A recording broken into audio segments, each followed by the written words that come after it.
Warning. The Federal Communications Commission has determined the following content to be emotionally harmful. Funny things that you think's funny aren't funny. Give me cocks all the time. I want cocks all over me. The Alan Cox Show kicks ass, man. Welcome. Show me what you got. You're not going to see a lot of cocks on TV. Alan Cox from the Alan Cox Show. I don't know what it's about you, but I can't even stand your voice. You know when he's Mr. Tough Guy when he's standing behind the microphone. I think you're the biggest asshole alive. It's gonna be a great show. Let's kick it. I'll say kick it, and you'll just kick it with a tasty groove, okay? 1, 2, 3, kick it. Kick it, come on. God damn it. Could you one time kick it? What the?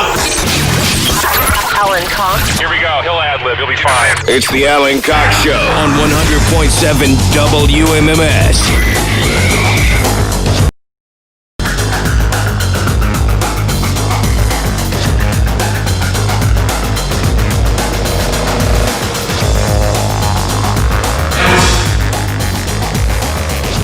Weird. What's going on, gang? How are you? Good afternoon. Welcome. And all that. My name is Alan Cox. Thanks for showing up. Say hello to Bill Squire, who's right over there. Hey, creepy hugs, everyone. Thanks for listening to and watching this episode of the Alan Cox Show. Don't forget to like, subscribe, and share a cold one with the boys. Hey, there's Mary Santora. Hi, guys. No babies. All decked out in browns, orange and white. Yes. And brown. Some brown on my shoes. Because they're playing tonight. They are. Against the old Cleveland Browns. Mm-hmm. Yeah. Right? Yeah. Another team I would like banished into Jumanji. I signed the petition to get it to happen. I hope you have too. Yeah, because that initial petition was for the Steelers and the Steelers and Ravens. Yeah. Ravens. Steelers lost again. You might. I know. Maybe. That's pretty cool, right? You don't make the good the enemy of the perfect. You know what I mean? Like, you might not get everything you want, but you might get something you want. Hey, Poundcake is at home. Afternoon, white people. He's back there. He's hanging out in his room. Got a brand new bed. What are you wearing? It's a comfy. You like it? It's like I saw you walking around in it. He's wearing this hoodie that's like It's like a ginormous. Is it a slanket? It's like a snuggie, but it's a hoodie too. It's a pot smoker's dream. This thing is ridiculous. He's wearing a drug rug. Warm. No, because it looks like it's all like fuzzy. It goes down like all the way. Yeah. All the way. It does. It's like a robe with a hood. Yeah, basically. He's joining the clan. Yeah. Man, cut a couple eye holes in there. He's been home for a long time. He'll be good to go. He has gotten radicalized. Things are getting crazy. While he's been at home. Lots of YouTube deep dives, eh? Listen, it is amazing how many companies took that initial idea of, hey, let's capitalize on America's laziness and make a blanket you can wear. Joke all you want. This was the best Christmas gift I think I've ever gotten. No, that's what I'm saying. I'm not saying it's a joke. One company, the Snuggie, I think might have been the first, but then all these other companies just said, we'll just call it something else and rip off the idea. So you had the Slanket, and you had the whatever, and although I don't get Slanket. What is that a portmanteau of? What and blanket? Snuggie Slouch. sounded cozy kind of. You can sling it over you. Sling a blanket? Again, your guess is as good as mine. I don't know. Maybe somebody owns one can tell me. But, you know, you'd have the Snuggie. You'd go to the Walgreens as seen on TV end cap, and you'd have the Snuggie there, but then you'd have the Slanket. And so you'd immediately be confused, because on the one hand you go, well, clearly it's competing companies foisting the same dumb thing on us. But then you go, but is one superior to the other? Did the first... Because there are three rules of business. You can be best, you can be first, or you can cheat. A lot of people opt for number 3. But if you're standing there going, man, maybe the people that were first out of the gate knew something, maybe they had some proprietary information, as simple of a product as that might look, and probably is. As a consumer, you got to go, boy, did they know something that the Slanket people didn't know? Right? Like I taught him everything he knows, but I didn't teach him everything I know. One of those, right? Mm-hmm. And then you got to go, do I care enough? Because that's just who gave you that, Poundcake? You didn't buy it for yourself. No, it was a Christmas gift. There you go. It's an afterthought Christmas gift, right? There's no thought put into that. There's somebody who was walking past the Walgreens end cap. They were in the card aisle. They walk past the end cap. They go, I grab a couple of these. Sure as tootin'. Somebody else in your family got the same thing, I assume, right? Or you and your brother both got them? Or No, it was from my roommates. from your roommates. Yeah. There you go. And it's perfect because when they're outside on the porch just chilling, I have nothing else on. I just wear this, and then I'll walk out and flash them and then run back inside. Living with you is a dream. Living in a house with 3 gay men has got to be so fun. Nah, I'm sure they What a hate great me. time. I'm sure I'm huh? probably getting an eviction notice for Christmas this I year. had, it's beginning to look a lot like homelessness. I've very rarely have I ever had roommates in my life. You know, my brother and I shared a room growing up, and so I valued my own space very, very much. Only in the early days of my career, when I had less than no money, did I have a roommate. And I can't even fathom. I had less than no money. And I never had multiple roommates. I only ever had one roommate, but I can't fathom flashing a roommate. You got 2 roommates right now. I mean, people I'm not related to. Strangers who you go, hey, want to You're only related to one of them through marriage, so. Hey, you want to, people, strangers, you go, you want to pool our money and live in the same, rooms or whatever? I lived with roommates in college that we were on the same floor of the dorms. And all 3 of us had different roommates. And then our freshman year and then our sophomore year, we moved into a house together. But I've never gone the stranger roommate route where you find a roommate online or something like that. I did that once. Well, I've never done that. I haven't lived with strangers. You've been friends with all your roommates beforehand? Yeah. Oh, I don't know. Well, he's flashing them. I mean, to the extent. I would hope so. Again, you're grandfathered in a little bit of flashing time, I guess, if they're people you already know. They get naked and get in their hot tub all the time anyway, so it's not like it's news. Unless that is one of the stipulations to you living with them. They're like, listen, I'll knock $100 off a month if you flash me every now and then. Or if you don't mind us running around the house. They're like, keep your clothes on. Naked tickle fights in the kitchen or whatever, Right. I'm learning how to massage the logs. Please Right. don't use that. Too late. Here I am, proud. I'm learning how to massage the logs. Ew. She was she's very proud. She should be proud. I am. Taking on, have you massaged any logs yet? I have. I Hey, did the and how whole did that weekend. go? There you go. On Friday after work, I was here till almost 10 o'clock. Yeah. And I did 5 different radio stations for Saturday, Sunday, and today. See, this company fired everyone, so now our program director is basically running all of our radio stations. Right. Yeah. And so he's like, hey, Mary, want to learn how to do something Right. that I've been doing for 20 years? I get it. I need an extra pair of hands. Hey, listen, I have a lot of work to do to prepare every year for our holiday break. And so I was in here yesterday digging into some things. And as I'm pulling onto the main drag up here to the building, I'm behind a car that says Ohio Geese Control on it, .com, like an official vehicle. Ooh. It says caution, something like caution dogs working, or I don't know what, because we Goose Patrol. But it's funny because it didn't seem strange to me at all because, driving back and forth down Oak Tree here, there's always huge gaggles of geese. Yeah. And they're mean. Huge groups of geese. I don't know where they come from. I don't know where they go. But I'm sitting there, and sure enough, she and I are next to each other in the parallel lanes, and there's a ton of geese. So we both stop, and I kind of look over at her and give her the thumbs up. Yeah. She's clearly here to do some work. I don't know what she did. I came inside to do my work, but Ohio Geese Control.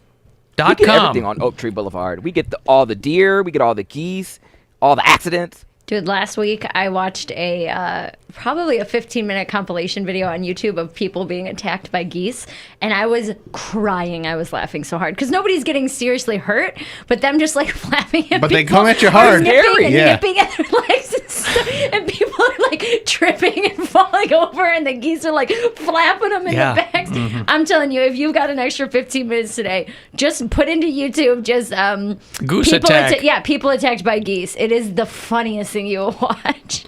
I learned a lot about geese last summer that I did not know. You didn't know they had poop. Well, my wife and I, with a bunch of her friends, every summer we'll rent a giant place on an island or somewhere, and we'll go and we'll get drunk for a few days and just have a lot of fun and go tubing and rafting or whatever. And last summer we were on this, and it was geese all over the place. And I knew that they were mean-ish, so I knew enough not to get near them. But the poop I talked about it when we first came back. The poop. Yeah. You were shocked. Like logs. You want to talk about massaging some logs, I'm boy. learning how to massage the logs. I was not going to touch the goose logs, like big links. Because you're used to like rabbit poo or deer poop or something like that, you know, as like a fun little tutorial for your kid. Oh, that little pile of pellets is deer poop, honey. Not giant, we didn't have our kid, obviously, but like big logs. Like you know, pieces of culvert that the city is going to lay in there before. I was like, oh my God. But yeah, geese getting it. Because people think, if they don't know, in Poundcake's words, they think that they're a docile animal. You know, you'll go up, maybe try to... No, they're not. They're angry. They're like and they're apex Canadian predators too, or something. so you would think that they would be nicer. All that free Since health they're- care. Yeah, Well, just exactly. they have They're not worried about... You'd think they'd be nicer, but they're not worried about getting hurt because of that free health care. That's And what they it also is. shouldn't even be traveling here right now. The border's closed. Yeah. That's the beauty of having wings. Well, listen, the car did say Ohio geese, didn't say Canadian geese. All Said right. Ohio geese control or something. I don't.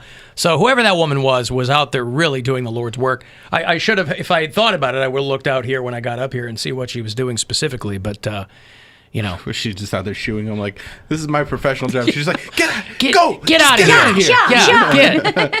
Like Timothy Chalamet and the Tiny Horse. I had to get. Get. Clapping at them? Come on. Get. No, I hope she went out and shot each and every one of them. I would have loved to have seen her throwing goose carcasses into the back of her Scion my XB. God, they're not awful. That would have been fantastic. No, like you think that there's somebody who is, you know, devoting their time and their resources to an environmental cause. You would think, oh, she's probably out there taking care of them. But it would be funny to go out there and just see her, like, you know, getting every single goose before it runs off and, you know, at least scaring all the other ones away. She's like laying on the ground behind a bush like a marksman. Yeah. Like, got one eye closed. Just ready to go.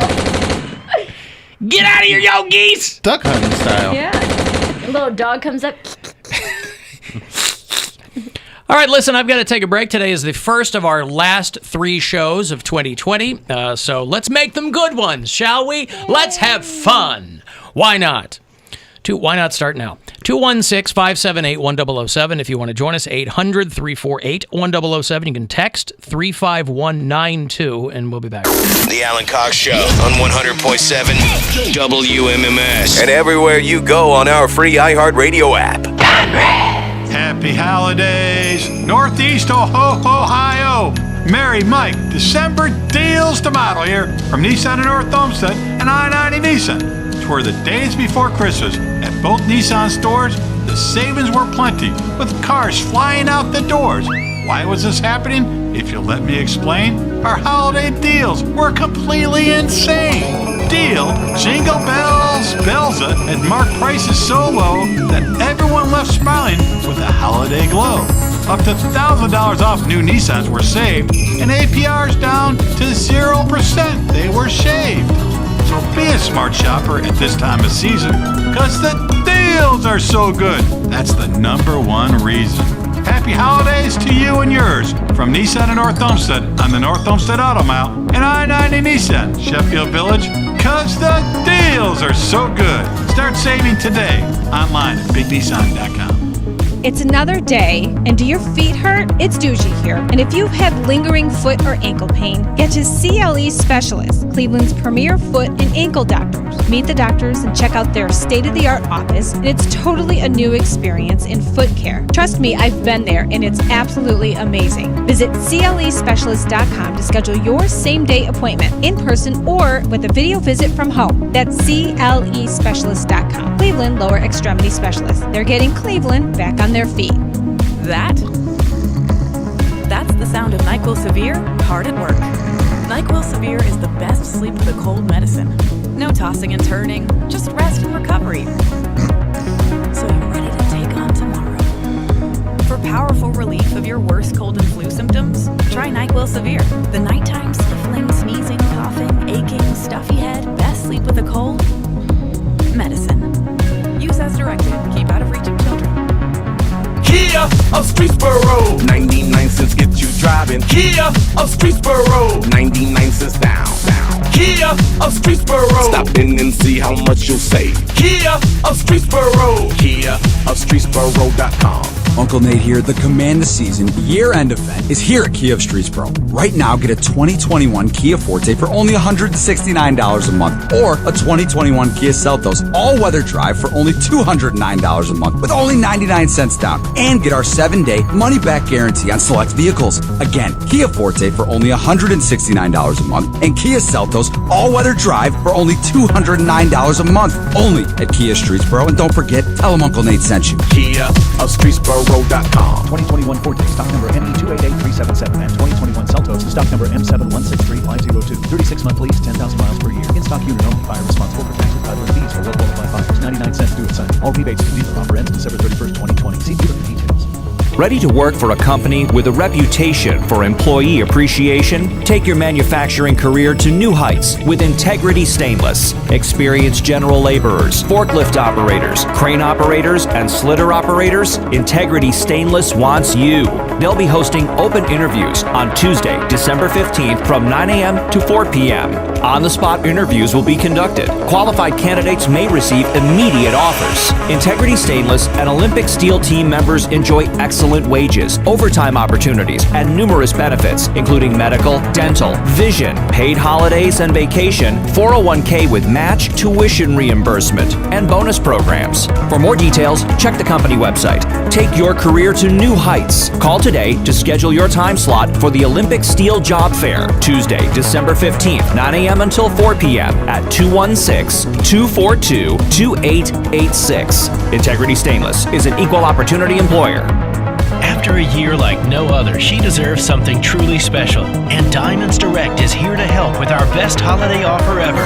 48 months, 0 interest financing on any purchase. So you can get her that diamond ring, pair of diamond earrings, or diamond eternity band and spread your payments over 4 years without paying a dime in interest. In fact, everything's included. All bracelets, all pendants, all new designer jewelry, all colored gemstone jewelry, even our designer engagement rings. Diamonds Direct makes it easy to splurge with this first-time ever holiday offer. And as always, your safety and your convenience are top priorities. You can shop in our showroom with confidence or video chat with us online at diamondsdirect.com and even arrange for curbside pickup. If we've learned anything this year, it's that our loved ones and our relationships are what matter most. So make her holiday the best ever with a gift that's romantic, timeless, and sentimental. And remember, with any purchase, you can take advantage of 4 years, 0 interest financing. Diamonds Direct At the corner of Richmond and Cedar Road. AAA members enjoy valuable benefits and services every day. Save $20 on a new gift membership and add a second member for free. Plus, get a $10 merchant gift card. Visit your local office or AAA.com/AAA gift. You know that moment when you go in an elevator and you can tell that someone in that elevator had a bag of McDonald's because you smell McDonald's? So now you want McDonald's, and now the first place you're going to go when you get out of this elevator is McDonald's. There's a meal for that moment at McDonald's. Like the $8.99 bundle with a 20-piece chicken McNuggets and 2 large fries. So delicious, you're going to love sharing it with the whole fam. Price and participation may vary. Cannot be combined with any other offer or combo meal. They lead Cleveland's business community. But who are they? Get to know the CEOs and their businesses that drive Northeast Ohio. Cleveland CEOs You Should Know, a podcast featuring the unique success stories of Cleveland's chief executives, available on our free iHeartRadio app. Is the cost of finishing the basement worth the benefit of some peace and quiet? When questions find you, Merrill Edge Self-Directed Investing can help you find answers with personalized planning tools and insights to help you get where you want to go, even if it's just downstairs. Merrill, a Bank of America company. Visit merrilledge.com/withinreach to get started today. Investing involves risk. Merrill Lynch, Pierce, Fenner & Smith Incorporated. Registered broker-dealer, member SIPC. Investment products are not FDIC insured, are not bank guaranteed, and may lose value. Money hooray, money hooray, money for the holidays. Oh, what fun it could be with money for the holidays. Need money for the holidays? Jackson Hewitt could help. Starting December 17th, come in and ask a Jackson Hewitt Tax Pro how you could get up to $700 fast with an early refund advance 0% APR loan by Metabank. All you need to get started is a pay stub or other proof of income. Learn how at jacksonhewitt.com. Terms apply. Traffic. From the El Camino Traffic Center, if you were injured because of medical malpractice, call 1-800-ELP-OHIO. Daytime construction wrapping up in the left lane, 71 north between West 130th and Bel Air. Highways up to speed, no accidents to report. I'm Olivia Musica in the traffic center. This report is sponsored by Oscar Insurance and Cleveland Clinic. With Cleveland Clinic and Oscar, finding a trusted doctor is easy. Get access to Cleveland Clinic's hospitals and doctors. Plus, every Oscar member is paired with a care team that can help you find a doctor that's right for you. Learn more at hioscar.com/Cleveland Clinic. From the Nuremberg Paris studios, fighting for the injured since 1928. Book your free consultation at nphm.com. This is 100.7 WMMS. An iHeart radio station. Available everywhere with our free iHeartRadio app. Now #1 for podcasting. iHeartRadio.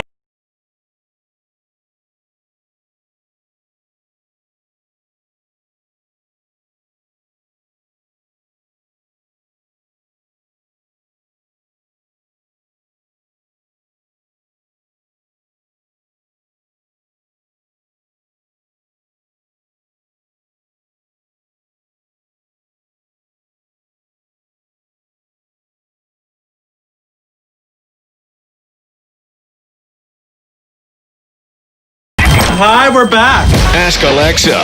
Ask Google Home. Hell, you can even ask Alan. I could probably get you some information over here. Whatever smart device you have, just tell it to play the Alan Cox Show on iHeartRadio.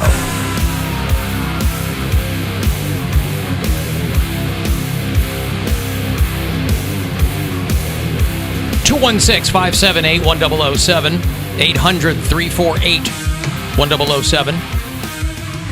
35192 to text. People are telling me Slanket is just a blanket with sleeves. Seems to make sense. Alan Snuggie was my least favorite Jersey Shore cast member. Wow. Hello, who's this? Snuggie should be the new name of the Cleveland baseball team. The Cleveland Snuggies. Yeah. Let's go, Snuggies. Hello, who's this? Hey, Alan. Yes, sir. Hey, this is Keith. Keith, How what's you up? doing? Good, man. Hate the show. Thank you, sir. Say, listen, I was going to tell you about that Ohio Geese Patrol. Yeah. Well, Ohio Geese Patrol, they patrol the lake shore, and when you have those big gaggles of geese, what they do is they'll pull up close to them. The lady gets out, opens up the back door, and a little dog comes out and chases the geese. I mean, we're a damn side away from the lakeshore. Out here, and the vehicle did say, caution, working dog or dog at work or something. I don't, Exactly. Right. Exactly. And they got like little mutts. Okay. And each car has a dog in it, but the geese are so smart now that anytime that car pulls up, the geese know it and they start flying. Boy, the geese out here must have never seen that car before, because she and I were sitting there right next to each other waiting for these stupid things to go one way or the other. So, right. But what is letting it? I mean, I understand the notion of letting a dog go after some geese, but that's not going to keep them out of the. We have geese out here all the time, and I don't know if deer and geese are natural enemies, but we have a lot of both, and you'd think that situation would have figured itself out, but. For somebody to call out the Goose Patrol lady. Once you're a deer for life. Right. Yeah, I don't know. Yeah, but that's what they do. Okay. Well, on the lakeshore, the geese, all those lakeshore geese, they know that scion. But like in the parks and stuff like that, it's what they do. They're keeping. What they're trying to do is keep all the turds and stuff from being in a playground, I understand. Stuff like that. Sure. And so what they have in there is like I said, they have a little dog in there, and they go at it. I mean, the dogs chase.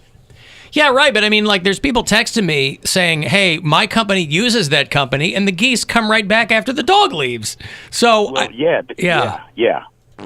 But at least it scares the crap out of them, so they poo somewhere else, and then they'll come back. Yeah, but it's a vicious circle. That's all. It's a vicious circle. Yeah, it certainly is. Mother Nature's a cruel mistress, isn't she, Keith? More like a long tube. Yeah, she is. Yeah. All right. Thank you, sir. All right. Take care of yourself. There's Keith with some dropping some goose knowledge on us. Your Cleveland Indians are going to be your Cleveland Indians for not much longer. That is the story that broke in the New York Times no less, yesterday, and a bunch of other places, of course, that this week, as soon as this week, they could be announcing the new name for your Cleveland Indians. And I like one of the more cynical takes I saw on it was on Cleveland.com. They said, did they make the announcement of the name change just to distract people from how bad the team is going to be? I'm like, wow, you're really shoehorning in. They've been talking about the change in the name of the team for a long time. And people had their suggestions. I would certainly love to see our friend OK Pants and the Cleveland Buzzards that would be amazing. Come to fruition. That would be amazing. That's my top pick. They were the Cleveland Spiders. I don't hate that either. I don't mind the spiders. I think there's a lot of fun designs you could do with the spiders. I suggested the Cleveland pierogies, and we shoot applesauce. Yeah, and sour cream out of the cannon. But a pierogi, I always feel like I feel like it's ethnic, and then we'll just have to change it again in 30 years. I don't think Polish people will care. Ethnic. It's very white ethnic, by the way. Nobody around here is going to complain about that. I always feel like I'm disappointing my wife when she orders holiday food because my wife is 110% Polish. Mm-hmm. So she's making plans to, ordering pierogies and things like that. And she knows pierogies not my thing, right? Mm-hmm. They're heavy. It's just not my thing.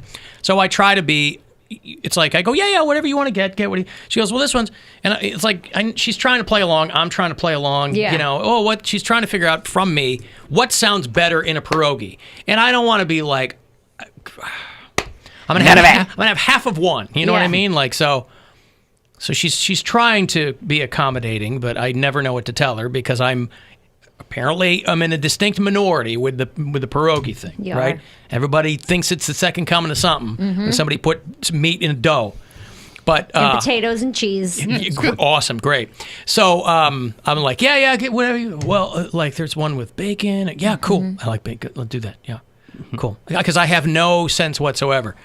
Anyway, they call it the Cleveland pierogies. Yeah. I don't know what the mascot. Don't they already have those pierogi. Mascots? Yeah, but they already have those. No, there's no professional team that's the pierogies. No. They've already got the mascots doing the races, right? They have hot dogs doing the races. What am I thinking? Don't they chase a pierogi or something? Isn't there a pierogi? Nobody's in a pierogi costume? No. Nope. Really? I don't think so. What am I thinking? Are you thinking of Terry Francona? No. He's kind of shaped like a pierogi. I thought they had... I'm sorry, Tito. She's new to the show. I thought that they had, at the games, they had people dressed in pierogi costumes or something. No. Am I fully imagining that? You're fully imagining really? that. Yeah. They have hot dogs and slider. No, I know He's all pink, that. Though. I know all that, but I thought that they had, like, Mr. and Mrs. Pierogi are out there running around. I don't know. Really? Never. All right. Maybe Gwen's, like, shoving you pierogies in your sleep, and that's going to your dreams? I would explain a couple of things why I wake up having soiled myself. Just potatoes on your face? What is this? That's something that the pirates do.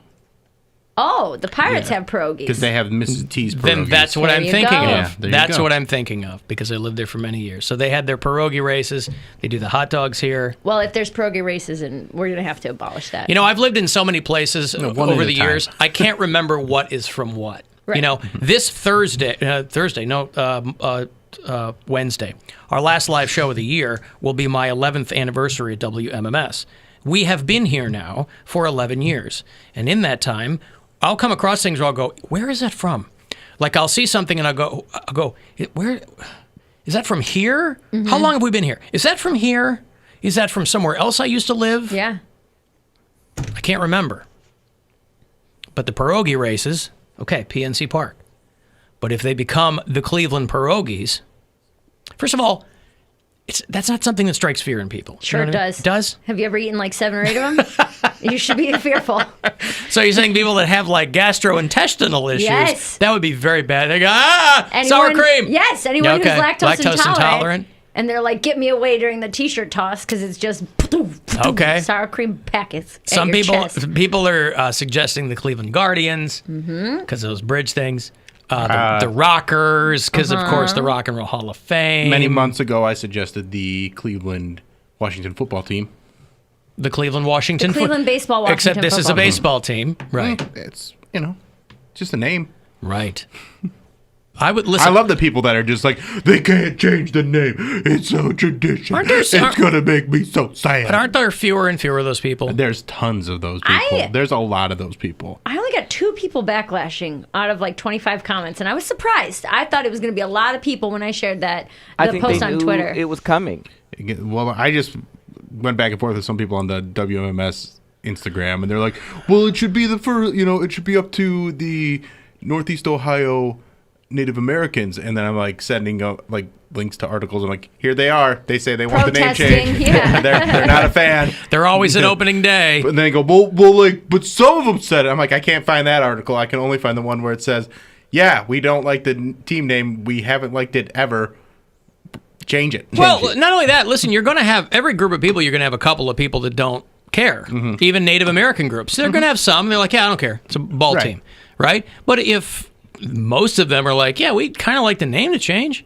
What's the matter with that? It's exciting, too. I think so, too. I get where people are like, oh, my God, I grew up going to these games. I mean, you don't go to the Jake anymore. You'll get over it. Like, it usher in a brand new era. New jerseys and, the team, they got to be licking their chops over this. Not the Gund Arena anymore. Right. I would love Cleveland Romo Fijos. I would love to see the Cleveland Baseball Club. I would just love for that to be the name of it. The baseball club taking the field today, Frank. All over those Tampa Bay Rays. I wouldn't mind spiders. I think that's pretty rad. But we'll see what happens. Cleveland Walleye. The Cleveland Poundcake? Toledo Walleye. What's the significance behind the spiders? That's what they used to be called. That was a team back Okay, in I didn't know. The late 1800s, yeah. My high school went through this when I was there. Like right when I was in middle school, like right when I was going to 9th grade, they changed the mascot because we were the Oberlin Indians. And then there was like a big outroar, and they changed it to the Oberlin Phoenix. And I think it had to do with something with the Underground Railroad or something like that. I'm not sure. Then that got retirees all upset. I don't know. You get it. It's okay. So anyway, the press releases are going out that this week they could have the information, Alan, about the Cleveland Progressive Insurance Agents. I don't hate that. The Cleveland Agents? See, Cleveland Flows, the Cleveland Agents, the Cleveland Flows. That's the all right, Cleveland too. Copay. Yeah. The Cleveland, what's the other thing? Your deductibles. The Cleveland deductibles. Go deductibles. Deductibles. Mm-hmm. The Cleveland Steelworkers?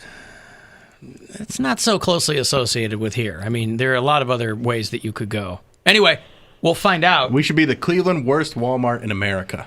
Hey. The Steelyarders. Steelyard, yeah. What? Nothing. Okay. The Lake Erie Monsters. That's a beer at Great Lakes, but and I always also thought a hockey team. It was a hockey team. It's not anymore, though. It's the Cleveland Monsters. It used to be the Lake Erie Monsters. Yeah. But now they're the Cleveland Monsters. Yeah, I guess that's true.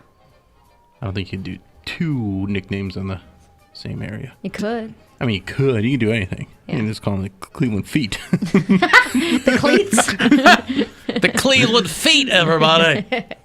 Hey, listen, there are people in that organization who know what the new team name is. We don't know, but there are a lot of people who do know. And imagine knowing that and not being able to tell anybody. They're texting your friends, bro. Don't tell it. I'm going to text everybody I know where they'll be like, leak it.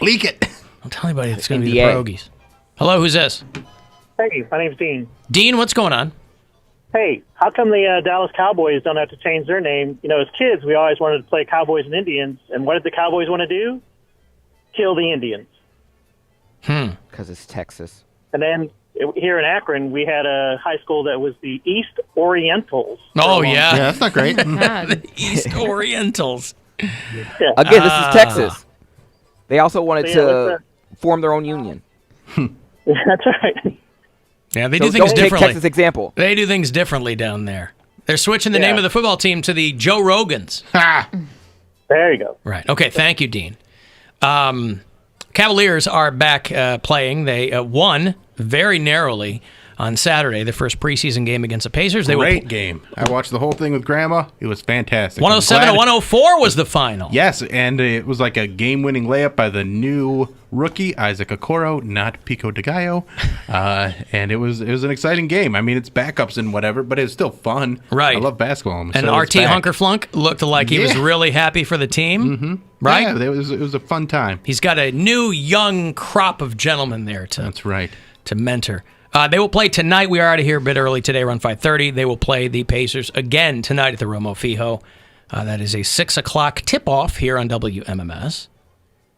Bill, there was something that you wanted to do. Oh, Mary, because it is Christmas time, I'm going to give you your present early. Why? You'll see. So Okay. go ahead and open it up. All right. I like the And- wrapping. Lovely. Yeah. Well, I had Lot wrapping of paper and I thought. couldn't find it, and I Okay. realized I left it at Hilarities when I gave you those flowers. Nick Chubb jersey. Nick Chubb. There you go. Now, it's not the stitched on letters like you wanted. I know, that's okay. But I think the key to this is a lot of the jerseys that you worn in the past you were wearing while you were bartending. Yes. And now you'll just be sitting and watching. See, so look. I feel like, yeah, I That's feel what I like mean. that's not going to be a problem like Oh my it used God, to be. I'm gonna put and this also, on right now. Not as much wear and tear Yeah. when you're just sitting at This home. is like the right size too, definitely. Yeah. Oh my God, yay! I can't wait to put it. Can I put it on right now, or should I Of wait course, till the you break? can do whatever you want to do. You want. Yeah, put it on. Zoom in. What jersey are you wearing now? I said zoom in. Yo, whose Get a little jersey show are on the live stream today. Whose jersey are you wearing? Were you wearing? Josh Cripps. Yeah, and it was Okay. embarrassing because it's kind of ratty and it's old and it's. I've had it for like 15 And he doesn't years. play He anymore. hasn't played in like 8 years. Ah! How does it look? You've got a chub. How do I look? Looks like you're ready to massage the logs. Massage the logs with this? That looks great. It does. It feels good. Okay, so I got this jersey, this Josh Cripps jersey, like the only nice jersey I ever bought in 2008. Yeah. So it's old, like you said. It's old. It's small. It's a Mhm. children's size. So I'm used to it being super, super tight, and this like actually fits how it's supposed to. 236. I'm learning how to massage the logs. Okay. Yeah, the background music going though. Yeah. I'll figure it out. Thank you, Bill. You're welcome. I Merry love it. Christmas. Thank you. Yay. Congratulations. Now, And I wanted to give it to you tonight because so we can wear it for the game. wear it for the game. Yes. Yeah. Now, if they lose tonight, it's your fault. I'll return it. Do you have the receipt? Oh, he Tags was are still on it. I know. Yeah. he was setting you up for a jinx. All right. I think they'll be good though. Should I leave the tags on it? No, Is take that the the cool tags thing off. to No, do? bring the old jersey with you and just stick it out of your back pocket. Wear it like a scarf or something? Yeah, out of your back pocket. Okay. Yay!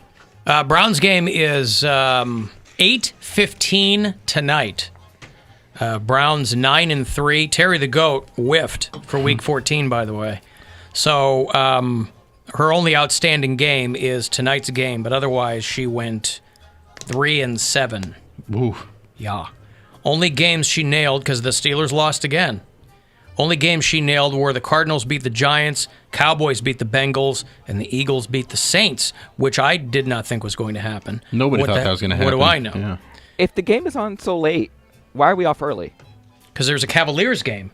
We Cavaliers- don't air the Browns games. Poundcake doesn't know that we don't air the Browns games. The Haven't Cavs- for 5 or 6 years. The Cavs game got moved up earlier than it normally would be, Yeah. so that everybody can watch them both, basically. There you go. Which I'm sure they'll do the same amount of ratings. A preseason Cavs game and a Monday night Browns game where we are in position to, really make some way in the conference. Same amount of viewers. Yeah. How long, Poundcake, did you think we had still been airing Cleveland Browns games? We used to be the FM flagship for the Browns. You see, I didn't think we were broadcasting Browns game. I just knew we were broadcasting sports. So I was like, anytime we're off early, I'm It's like, all I know one there's a game sports. broadcasting. 100.7 WMMS, your FM flagship for sports. And I did not think about the basketball game. Uh-huh. Because sports have just Even been though we out of mentioned it. since COVID. Even though we mentioned it. Several But times you already mentioned today. the Browns game, so I'm like, oh, it must be a Browns game. I think we're trying to is the do something. slanket? Are they acting like cotton swabs? Are they like blocking your ears or something? Are you No, okay? It's like a tinfoil hat. As soon as you put it on, then the airwaves can't get to you. Oh, It does have I a nice see. little hood. What if we call the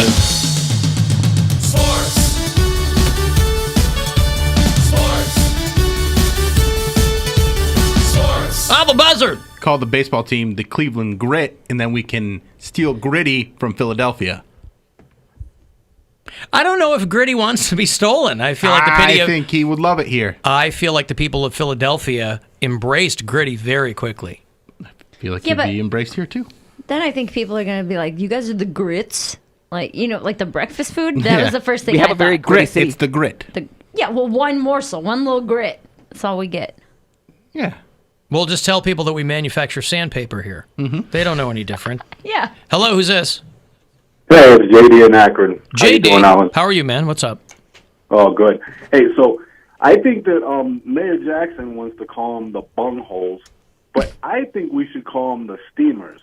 Don't you know?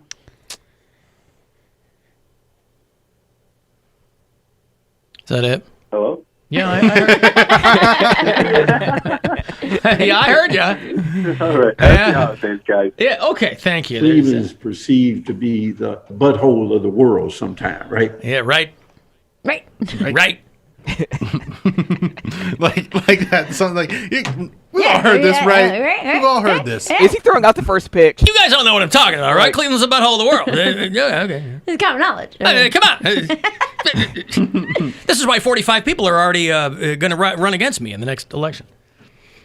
That's all they'll have to do. All of these people who are running against Frank Jackson for the next mayoral race, they'll just have to be like, I do not believe that Cleveland is the butthole of the world. The current administration is very anal-centric. I believe that Cleveland can be more, we can get ourselves all the way up to the trachea. We could be the mouthpiece of the world, not the butthole. The Cleveland throats. Throats. Cleveland is perceived to be the butthole of the world sometime, right? Yeah. I've got to take a break. If you want to join us on the phone, 216-578-1007 or 800-348-1007, 351-92. If you want to text, you can find us at alancoxshow.com, and you can listen anywhere on the iHeartRadio app. And now, 80 minutes worth of rock commercial.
guess I'm a little confused by what's going on with the Indians because I thought all the hullabaloo was about them.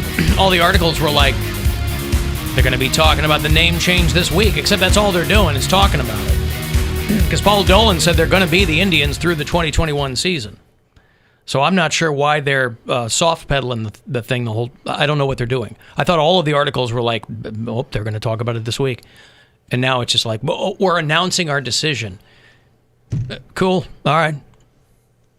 I feel like they have to do this in like so many phases so that when they finally announce the new one, people are so ready for it that they're just like, okay, they're already ready for it. Yeah, but they're like, okay, give us the new name. We're tired of this limbo that we've been in. But they're already ready for it. Like I don't understand. They've been putting out press releases saying they're gonna change the name for months. Yeah.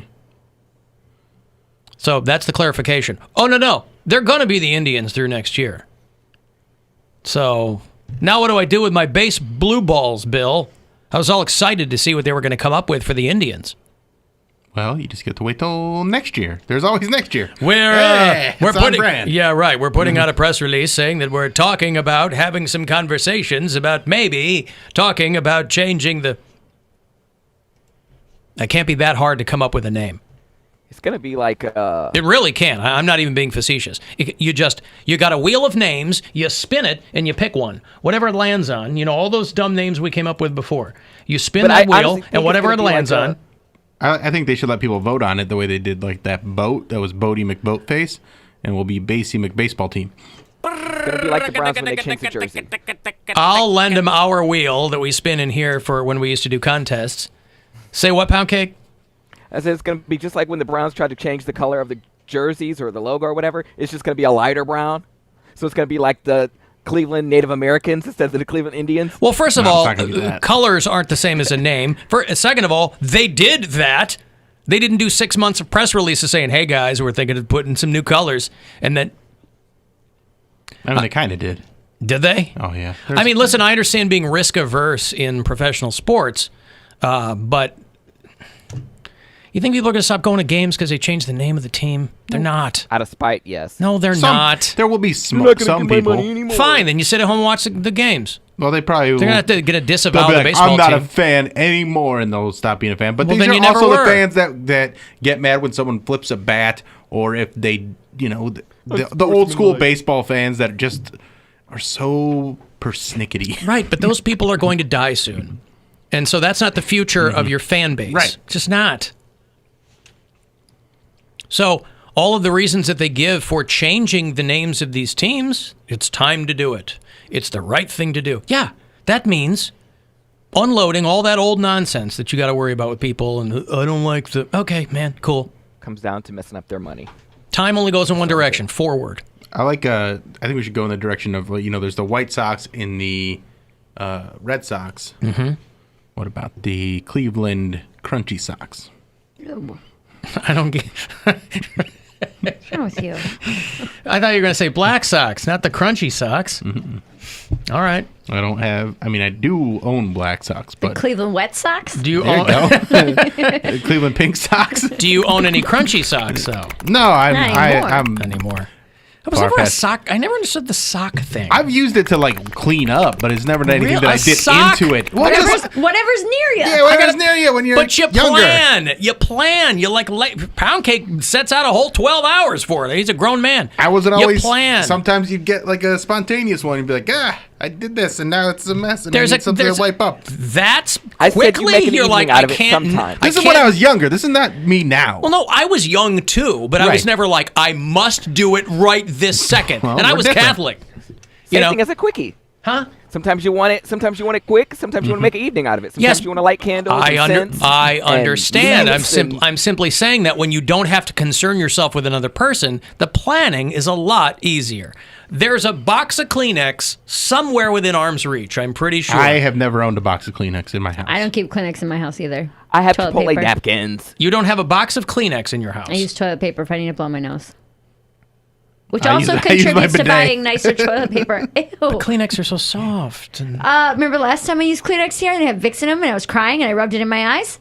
they're not for your eyes. Well, that's why. They're for your nose. Do you think I cry or sniffle more? I don't know. I assume they're in tandem. Right. Right? No, I just use toilet paper. Yeah, I always I'll use buy toilet nicer paper. toilet paper and use that. I have a box of Kleenex in most rooms of my house. Well, you're fancy. And I'm not fancy. Pretentious. And I'm not particularly I don't get agitated either. So it's not like I need them.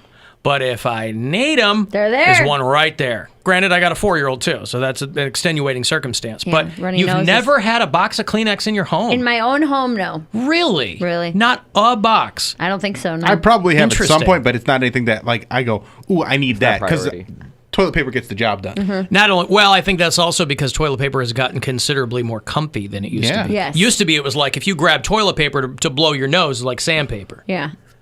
Like prison rolls or You get something. that quilted stuff, and it's nice. Yes. Poundcake just does it Just into his switched to slanket. that. He just takes an arm and drags it across his face. No, I have to pull Get it them like Rona droplets all over his arm. Hello, who's this? Whoop, hold on. Who's this? Hello. Hey, Alan? Yes, sir. Hey, this is Jeff, your Portland bureau chief. Maine or Oregon? Oregon. Okay, what's up, man? He said Cortland. Nothing. I just wanted to see if you were open to taking a hitting the post request. Oh, here we go. I really, yeah, I will. I mean, I got lucky a couple of times. As rusty as I am, I really did get lucky. The thing is I drive around constantly, and when I have the radio on, it's all I hear when a song starts. Yeah. And I believe the best song to do it is Limelight by Rush. Okay, well, I've certainly played that enough in my career. I don't know if, hitting the post was much more of a top 40 thing. Those songs where I hit the post, that's when I was doing top 40 radio. Rock radio, they're not, it's only been the last maybe 10 years where rock radio got cool with hitting the post. That was always a top 40 thing because you had to be like bam, bam, bam, bam, bam with top 40. It was for kids, so you never wanted to let the momentum slow down. Whereas rock radio is more like, hey man, what's up? Here's a new one from blah, blah, blah, and then you'd hit the song. I see. Well, Limelight from Rush. I can try it, but I don't know. He's being modest. Yeah, if you don't mind, I'd love to hear it. Here's the problem, Jeff, is that Limelight has a long ramp. And so that means I would be really just making crap up for a good 20 seconds, which I don't know how exciting that You is. do it 4.5 hours a day, man. Come on. Well, yeah, I'm talking, not hitting posts. 100.7 WMMS The Buzzard. Brand new band out of Canada you might have heard of. We're breaking it here on The Buzzard. They're called Rush. 3 of the guys. Only in a few years from now, one of them will be dead. Trying to guess which one. This one's called Limelight. It's for Jeff. Listen out there in Portland, Maine. 100.7 WMMS. It's Rush on The Buzzard. All right, how about that, Jeff? That was beautiful. Was that good? That was beautiful. All right. Yeah. From now on, those are cameo things for him. Yes, there you go. Right. All right, well, I'm glad I could help out, man. Jeff. Appreciate it. Thank you, pal. There's Jeff. Going to be hitting the post on Happy Birthday. One of our bureau chiefs out there in Portland, Oregon. Speaking of Cameo, Bill and I are on Cameo. You can find either of us there. And Cameo, I got a couple of clips here for you from various cameos. There's a guy named, everybody remembers Michael Buffer, right? Yeah. I can't say it because You it's can't say it. copyrighted. He's Let's get copywritten. ready to. Everybody remembers that guy. Mm-hmm. Now, his brother is also an announcer who has his own catchphrase. Do you know Bruce Buffer? Yes. If you're an MMA fan, I guess he thought, oh, my brother's got boxing locked down. I'll be the MMA version of that. Because what are the chances that two brothers are going to be like announcers that have their own catchphrase? Bruce Buffer, a cameo from him costs $299. No wonder Brian Baumgartner's making all that money. At $1.98, it's a deal. It's a deal. Bruce Buffer is on Cameo, and a guy paid him the $2.99 to break up with his girlfriend. That's the best. His catchphrase is "It's time," I guess. Yeah, it's time. Yeah. Has he got his trademarked like Michael Buffer? I think he doesn't. I was thinking I'm gonna Michael. say that, I don't know. I was thinking Michael Buffer died for some reason, but I think I was confusing him with the Lord of the Dance. Remember Michael Flatley, the yes. Lord of the Dance? I think I was thinking that was... The River Dancer. The River Dancer, yeah. Michael Flatley is not dead either, so I don't know who I'm thinking of. They go, hey, you can dance and you can move your feet, but if you move your arms even a little bit, you're out of here. Yeah. We don't move our arms when we're dancing on the river. They heard that safety dance. They want to be extra safe by not flailing about. We can dance if we want to. If only Raquel Welch had just gone to that production company. Yeah, so a guy paid $299 to Bruce Buffer to break up with his girlfriend, which is a thing that you can do. So let me play this here for you. I say, let me play this here for you. These friggin' machines, man, I swear to God. I just want to I got 3 shows left. I'm feeling good. I hit a post. Yeah. Right? I'm feeling all right. Day. It's a big day. Did you read your horoscope this morning? No, what did it say? I'm asking. It might have said your computer won't work when you need it to. It's time for Kaylee to move on. Oh my God, how lame. How lame? Lame? That's a $300 breakup right there. That's the best $300 that guy ever spent. No, that's lame. Bill, have you ever gotten a Cameo request to break up with someone? No, nothing like that. I've had like some birthday stuff and some Christmas things. So you're not only doing Friday get-downs for people. Well, I usually do the Friday get-down and then I'll add a little extra afterwards, but I like to do the Friday get-downs. But I would love to Friday get-down break up with somebody.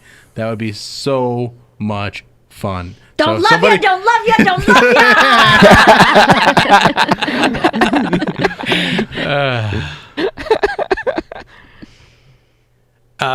Here, hold on.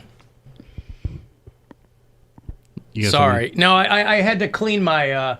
yeah, I'll give you this again. I had to clean my cache earlier because this machine in here is just a piece of junk. So now I got to re-log into everything. Because Smokey Robinson is also on Cameo. Remember Smokey Robinson, Tracks of My Tears and whatever? He's had a lot of work done, but he's, the Motown sound from back in the day. And he's on like 80? He's up there. Yeah. Yeah. He's, I think there's an episode of, what's it called? The Office where they say that he died. And Ryan is like, man, everything about him is just like what music is about. And he's like acting like this huge super fan. And they go, oh, it was a hoax. He's actually alive. He's like, but you're going to go to see that concert tonight, right? It's your last chance. And he's so like he ends up buying like a $300 ticket to see Smokey Robinson. Yeah. Like there are a few people that I remember being old when I was young. Like Smokey Robinson was old when I was a kid. Well, yeah, and you're he's right. Still old now. Yeah, he is 80. It's because he's had a lot of work done and he still looks really kind of smooth in the face. It is all those tears. It's off-putting. But I mean, he was the front man for the Miracles back in the day, and he was like a huge. He was an executive, I think, with Motown. Anyway, Hanukkah ended last night, and so somebody over the weekend paid Smokey Robinson to send a friend, because Smokey's from Detroit, and the friend was from Detroit too. So there was your little link there. He paid Smokey Robinson to send a Hanukkah greeting to one of his friends. Hey, Marco. How you doing? Surprise, surprise. This is Smokey Robinson. I know you didn't expect to hear from me. But I was contacted by your sons, Jeff and Jared. And they told me that you used to live in Detroit across the street from me. And gosh, that's beautiful. How you doing again? Nice talking to you again, I guess. But anyway, you're living in Vancouver now, and they wanted me to wish you happy Chanukah. I have no idea what Chanukah is, but happy Chanukah because they said so. Anyway, God bless you, babe, and enjoy Chanukah. Have a wonderful time. Yeah, enjoy Chanukah. Why not, man? I got a Chanukah message from Smokey Robinson. It was the greatest. I don't know what he charges on Cameo, but I'll tell you what. He's a legend, man. I can't believe he's on there. If anybody, well, that's the thing though. These people, they're at home now, they're not touring, and somebody's like, dude, you can get on I get messages, but maybe Bill gets them too, because I'm sure they're looking at the Cameo list or whatever. But there are like these competing services that I get emails from all the time. They're like, hey, want to come on and do messages for your fans? And I'm like, all right, I'm not raking it in on Cameo. I get like one a week. Yeah. But damn, you're killing it. Smokey Robinson has no idea what Chinooka is. But he was. I guess I can throw some people off. You know, the sometimes you'll see Hanukkah spelled with an H. Mm-hmm. If you want to go legit, you spell it with the CH. That's what they did. He didn't know what Chinooka was. Question for you: what culture celebrates Kwanzaa? I know it's an African American holiday. Well, it might just be African, but what country in Africa? And what tribe? Well, your family's from Zimbabwe. I would think that you'd know all about it. I'm second generation, though. What the hell does that have to do with it?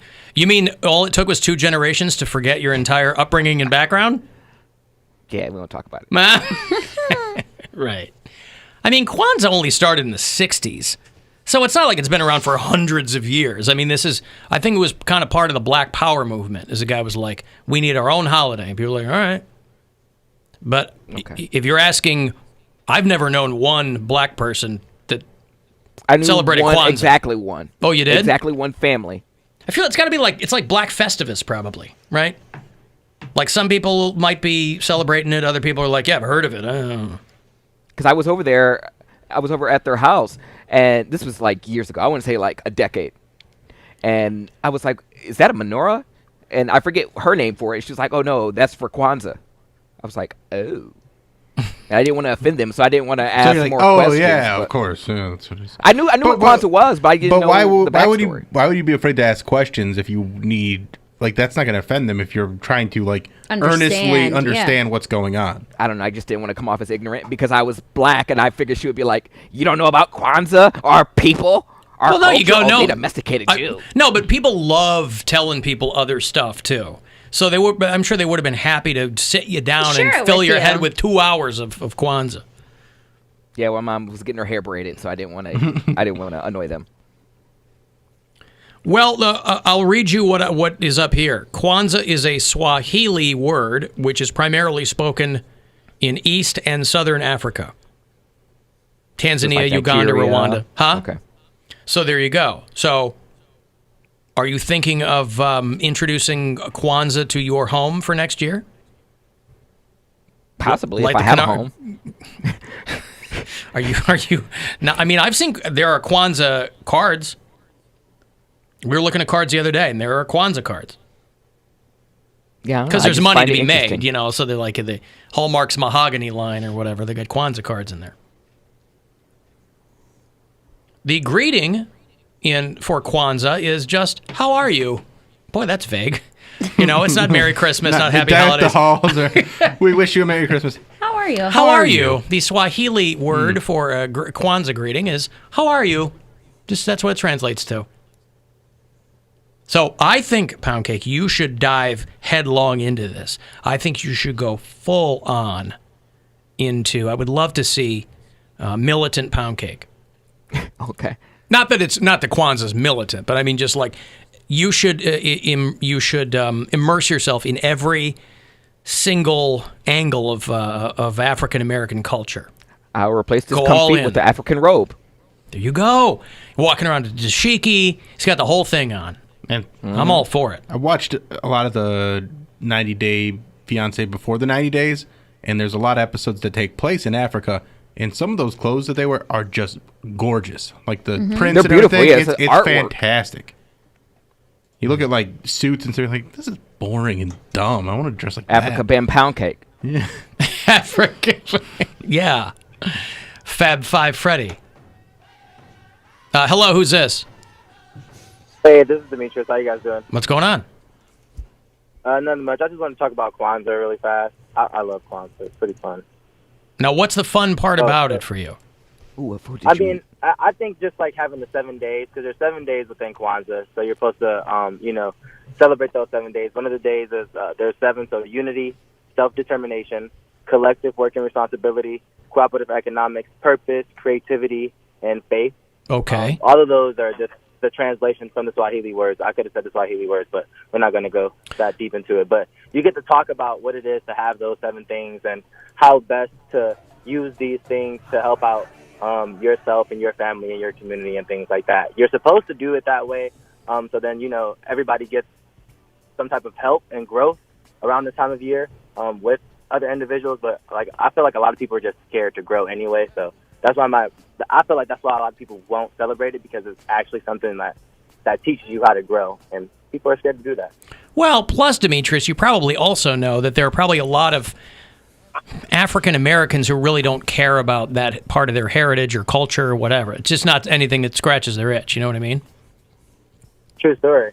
I just feel like you only know what you're taught. So if they learn how to like teach themselves certain things, because like I feel like within the African American community, like we've taught ourselves how to love certain things, but those are the wrong things I feel like you should love. There's other things to love besides that. I mean, like, you can probably love your fair share or whatever else, but there's more things alongside with it. Just like any other culture. How old are you? I'm 24. 24. So did you start this on your own, or was this something that came through your family? Because, again, Kwanzaa's only been around since the mid-'60s.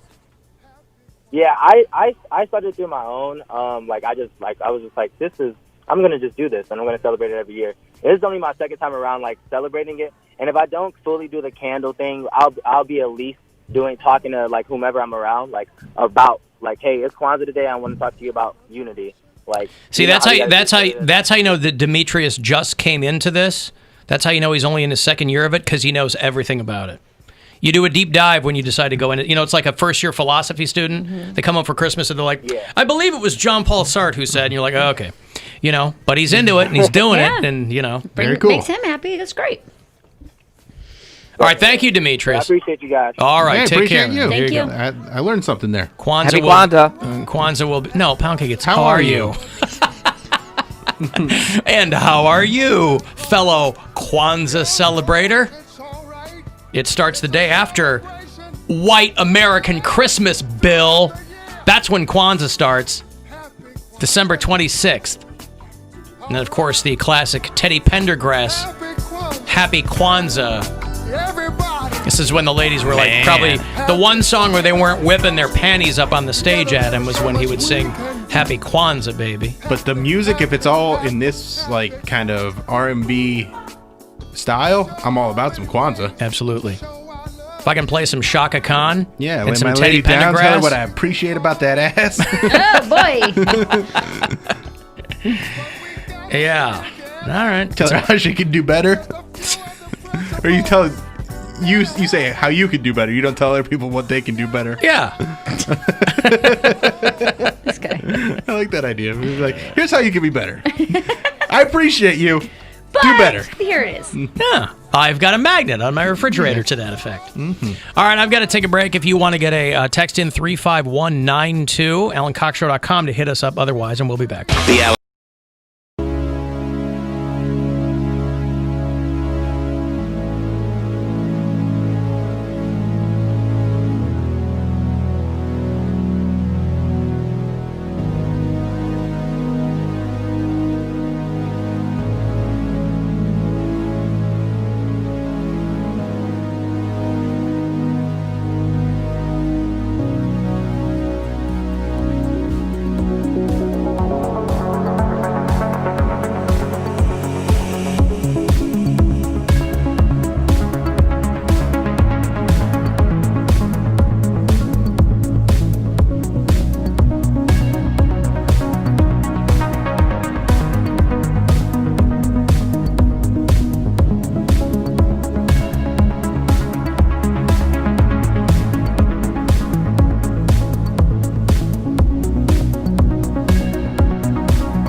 Just tell it to play 100.7 WMMS on iHeartRadio.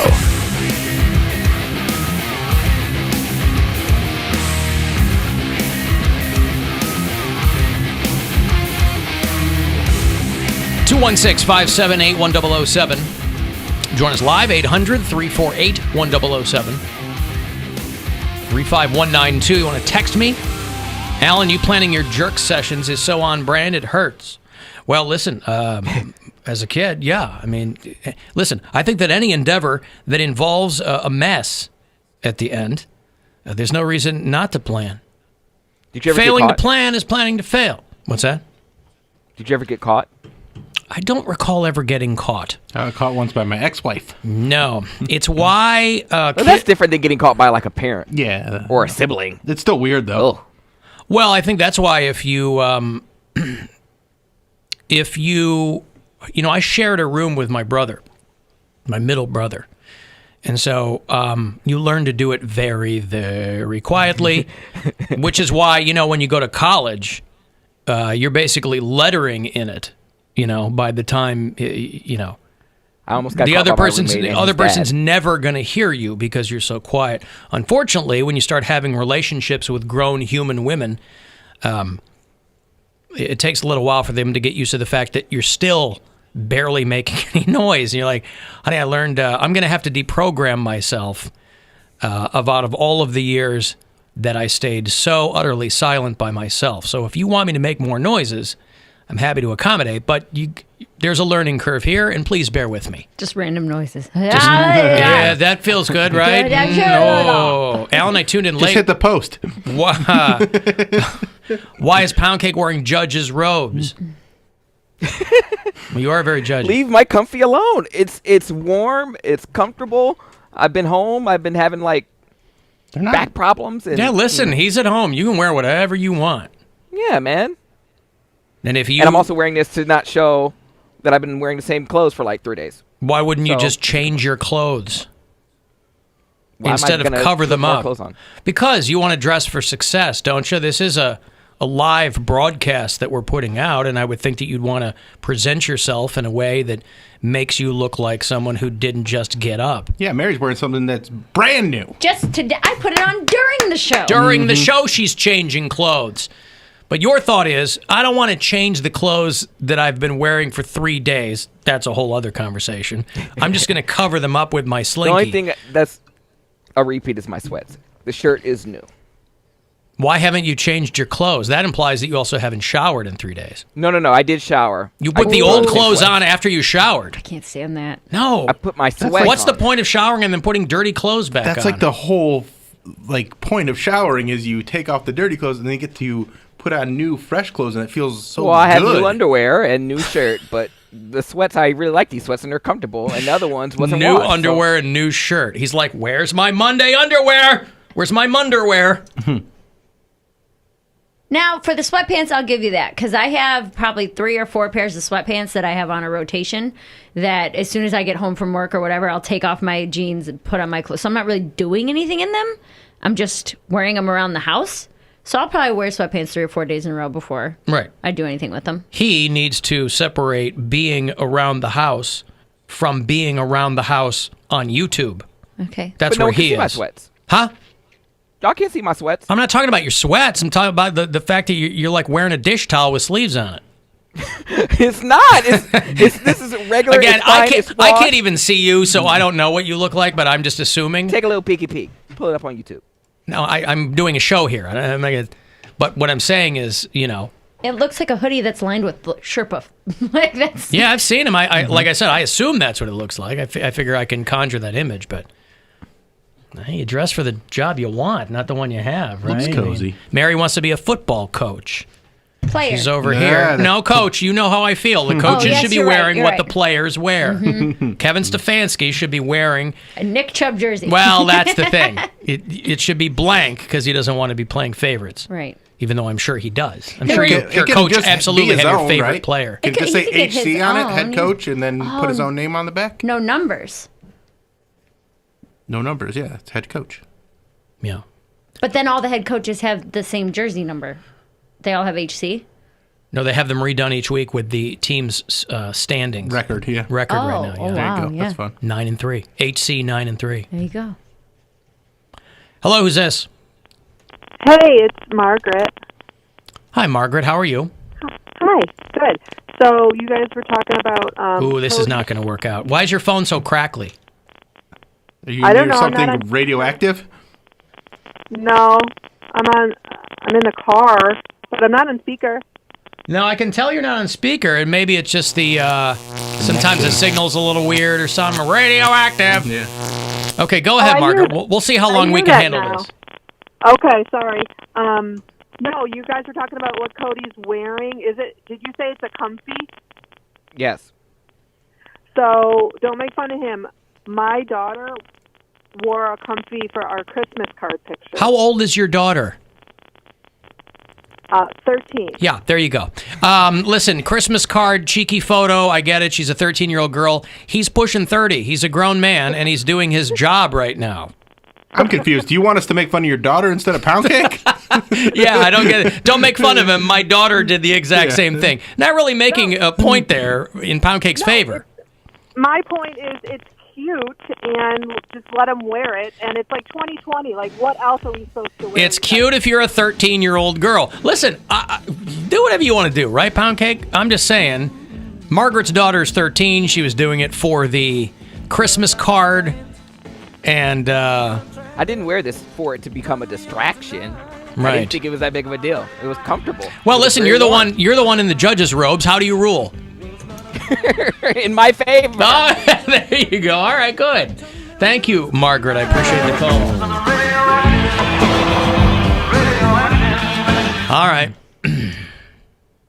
By the way, for everybody texting me saying that you've been celebrating Kwanzaa for a long time, you're thinking of the file sharing service Kazaa. That was very different than the African-American holiday celebration. Alan Poundcake can't celebrate that because it would go counter to his Christianity. But it's not a religious. It's not a religious holiday, though. Kwanzaa is a celebration of African American culture, or I should say, African culture. It's not even African American culture because African culture. I don't think there's a religious component to it.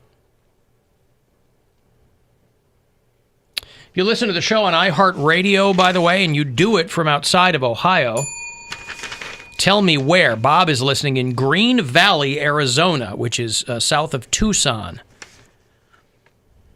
Beth is in Scottsdale, Arizona. Matt listens in Frederick, Maryland. Juan is in Chicago. Nick is in Nashville, Tennessee. We were making fun of the... it's a little mini movie that Lifetime has on Christmas Day, I think. It's Seduction or The Taste of Seduction or something with the KFC thing, where Mario Lopez is playing Colonel Sanders. It's a Lifetime mini movie. I'm being told it's only about 15 minutes long. And it's called, God, what was it called? Oh, A Recipe for Seduction. That's right. And it premiered last night, as a matter of fact. I thought it yesterday afternoon.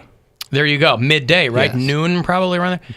Well, anyway, I was reading up a little further on it, and they said that the one thing that this movie gets right is that the real Colonel Sanders was really horny. Now, if you've ever seen a photo of Harlan Sanders, I mean a photo, not that mock-up they have on him on the chicken bucket, his face and that, tie, iconic in the world of logos. But Harlan Sanders was a horny dude. Didn't look anything like Mario Lopez. I would imagine even in his younger years, he didn't resemble Mario Lopez. Yeah, well, he's not Mexican. Well, I'm pretty sure Lopez is Mexican, Bill. No, Mario Lopez is Mexican. I don't think Harlan Sanders was Mexican. You don't think so? I have a hunch. Really? Yeah. Sanders doesn't sound Mexican to you? It does not. Interesting. But it doesn't, I mean, he could have maybe on his mother's side. But was he a colonel? I don't know. Was he actually a colonel? That's what I'm asking. Was he a colonel? His parents were of Irish and Dutch descent. Yeah. White as can be. Anyway, so it's probably also very unlikely that he came up with an amazing chicken recipe. Living there in Indiana, the parents of Irish and Dutch descent. Well, wasn't that established a long time ago that it was basically stolen? Yeah, I think he stole it. But apparently Harlan Sanders was really horny. He liked to cuss, and he liked the girls. Mm-hmm. He was very heterosexual, said one historian. Breast guy or a thigh guy? Don't know about that.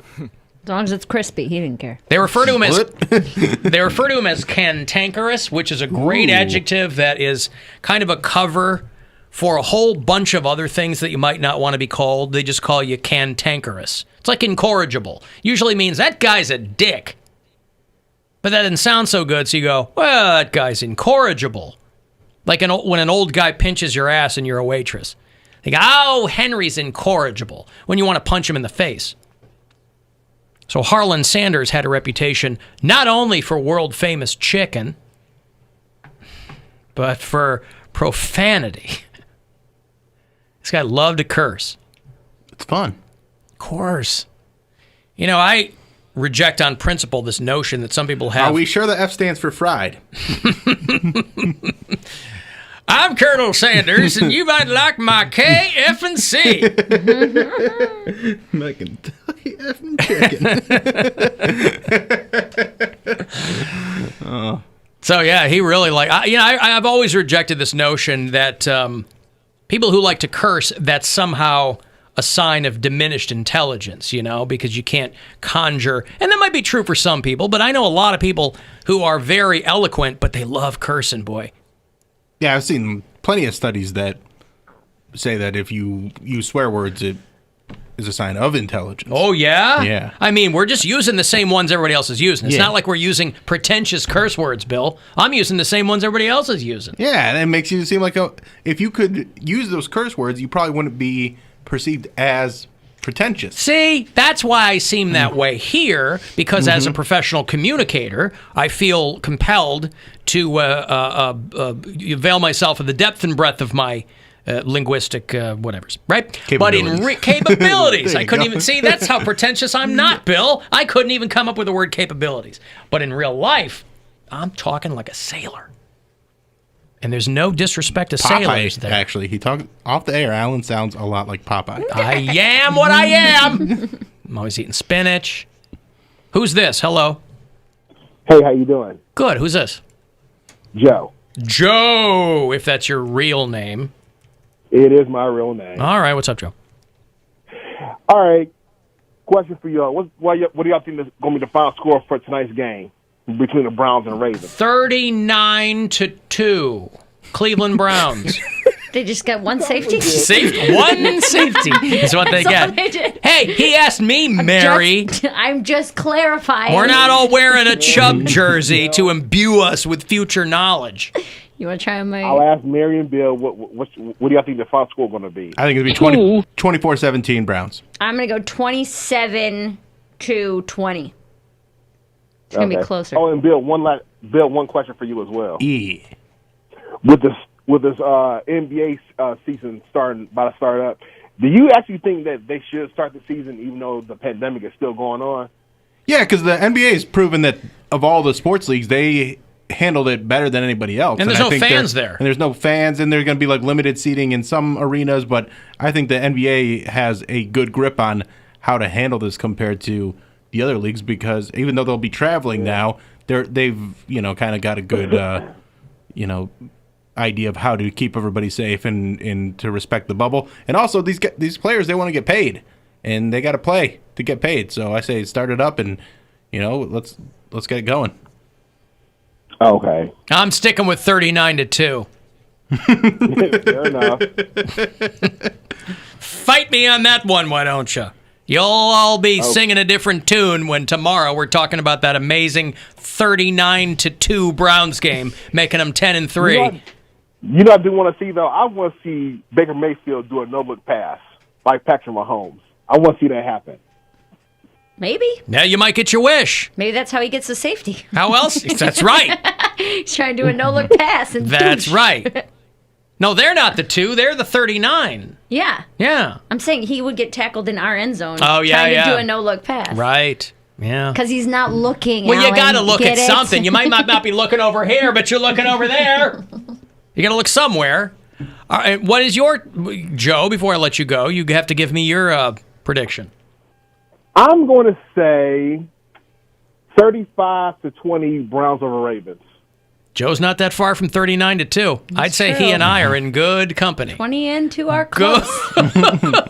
Good company. There's no way to know what the difference is between 20 and 2, but it's probably there. There's something. All right, well, good luck, Joe. Yeah, good luck. All right. All right, there's Joe, who... Laugh at me at your own peril. Whatever happens is going to happen. Again, cantankerous was not a word that I came up with. That's a word that somebody who apparently in the inner Colonel Sanders circle knew about. And really, for an aging brand like KFC, it was one of the amazing moves of modern marketing to have different people playing the Colonel. Because I'm sure there were a lot of people who are like, man, especially with Popeyes coming out as hard as they did over the past decade. Popeyes for a long time was just this kind of sleepy brand that maybe you knew, maybe you didn't. And KFC... Then they got the murder chicken where people were killing other people over the chicken sandwich. And they're like, man. Yeah. Coming out I strong. had one. KFC's coming out like, what do we have to do to get people to kill each other over our food? Mario Lopez. There are no murder potatoes or murder coleslaw or murder mac and cheese. Those green beans, though. KFC's green beans are amazing. Who's getting green beans from KFC? I am. And I'll eat a whole family size of them, too. They're so good. Fast food vegetables? Dude, I'm telling you, they runs are counter the to best. everything we hold dear as Americans. Try them. Try KFC's green beans. It sounds like exactly what Americans would love. Vegetables that aren't healthy.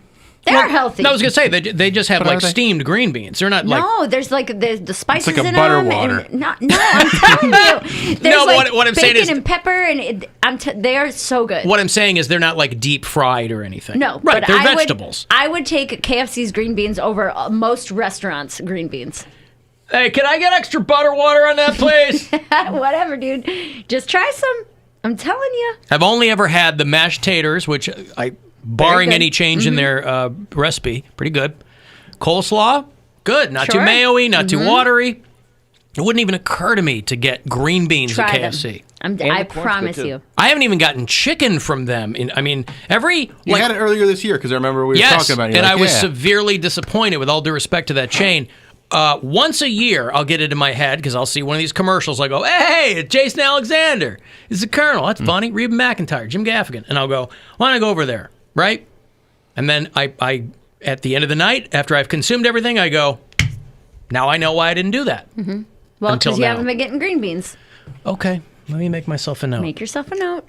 KFC, KF&C. KF&C. Green F and beans. GF and B's. Right. Yeah. Extra butter water. And you use the biscuits to sop up the butter water. There you go. All right. Nice and wet. It does sound like a Southern name, though. My name is Colonel Andrew Butterwater.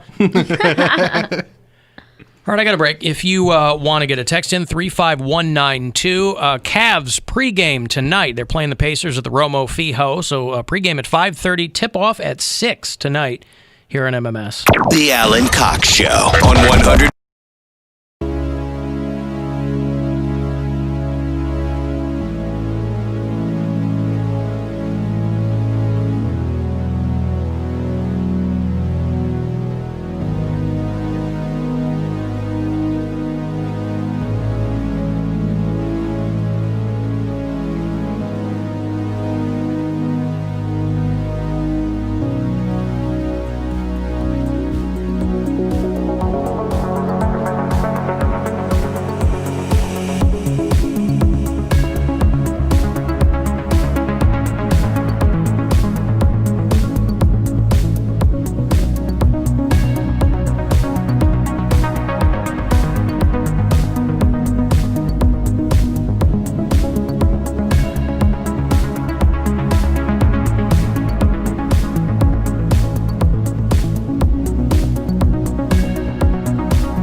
join us live, or 800-348-1007, 35192. You want to send me a text, alancoxshow.com. For everything else, you can watch live there.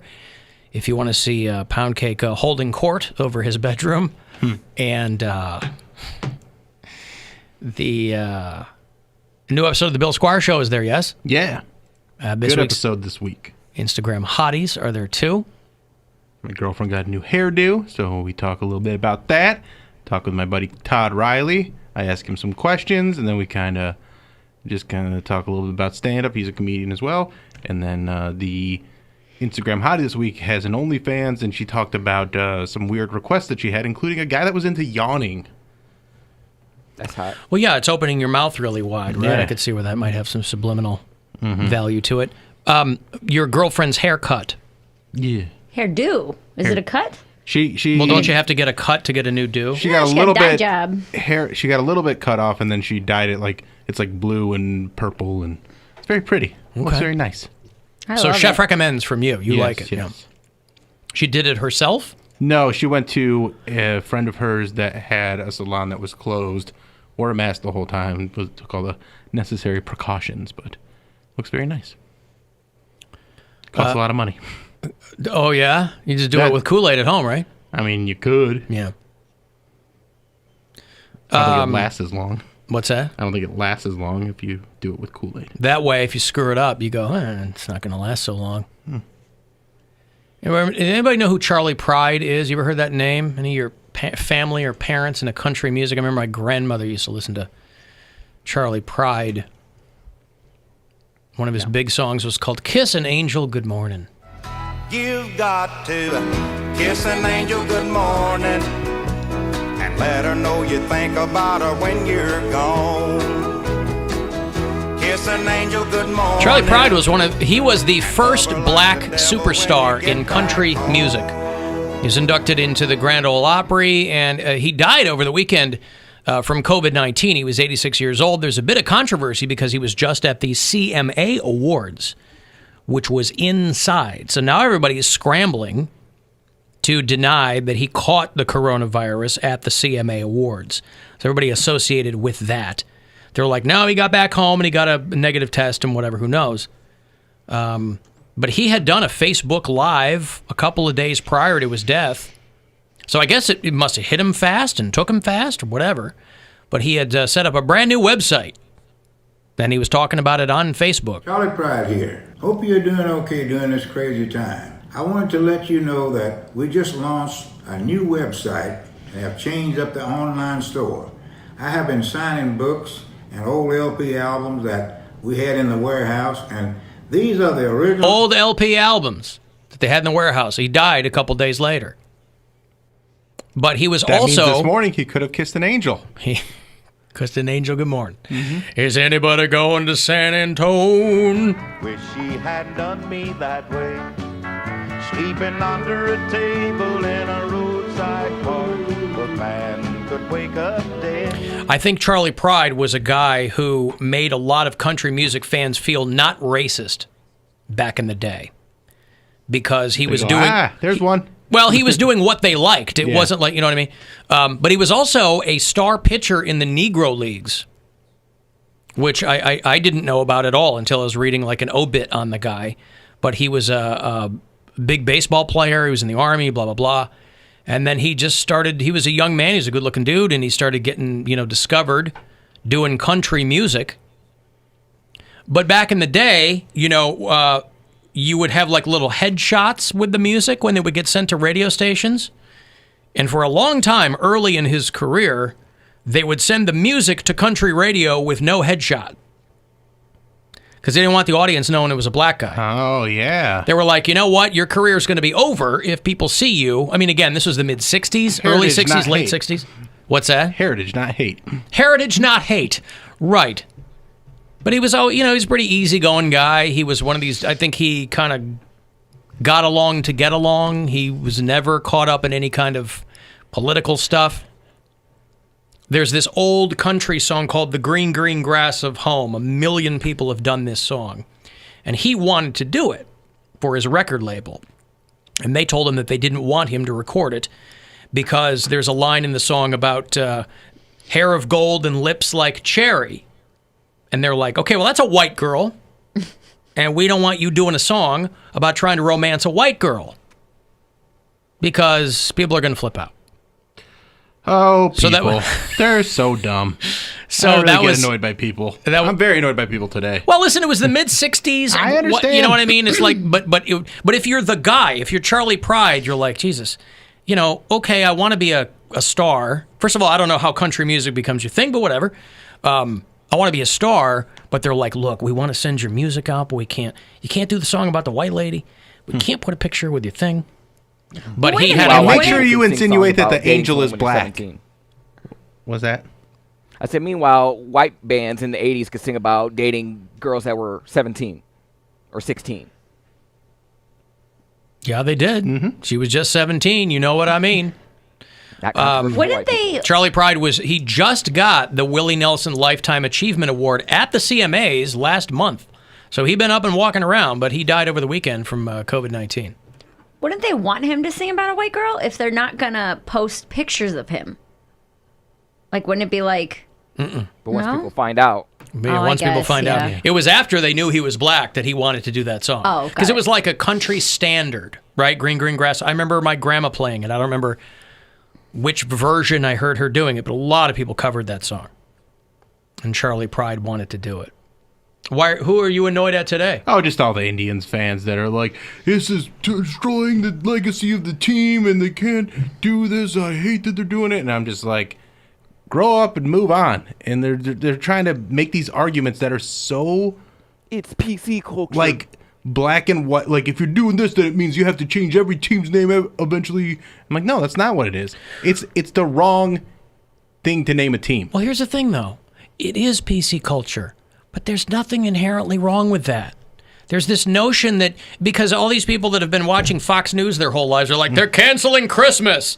No one's canceling Christmas. That's what people associate with PC culture. Right. But being politically correct is, here's a group that would not like to be called this anymore. And they've you mentioned go, it. okay, we'd like to make you happy. You are part of our fan base as well. Somebody texted me when we were talking about it earlier, and they said, they'll always be the Indians to me. I will never buy any of their new merch. I will always wear Indians jerseys. I'm like, okay. And I don't get that. Okay, well, but I get it, but I don't. But you are not, listen, things are going the way they're going. So you can sit there and cross your arms and huff and puff, but you're going to be left in the dust and nobody's going to care. Everybody feels like they're taking a stand, right? Nobody's going to care if you're sitting there with your mush face, crossing your arms in the bleachers in your Indians jersey. No one cares because we're all Just that moving on. visual. Well, you know what I mean? Like that's... So, yeah, I mean, I understand where people are coming from because they're old sports fans, and it's all they've ever known, and people are allergic to change. Not all of them are old. There's a lot of people that are my age and younger that are like, they can't do this.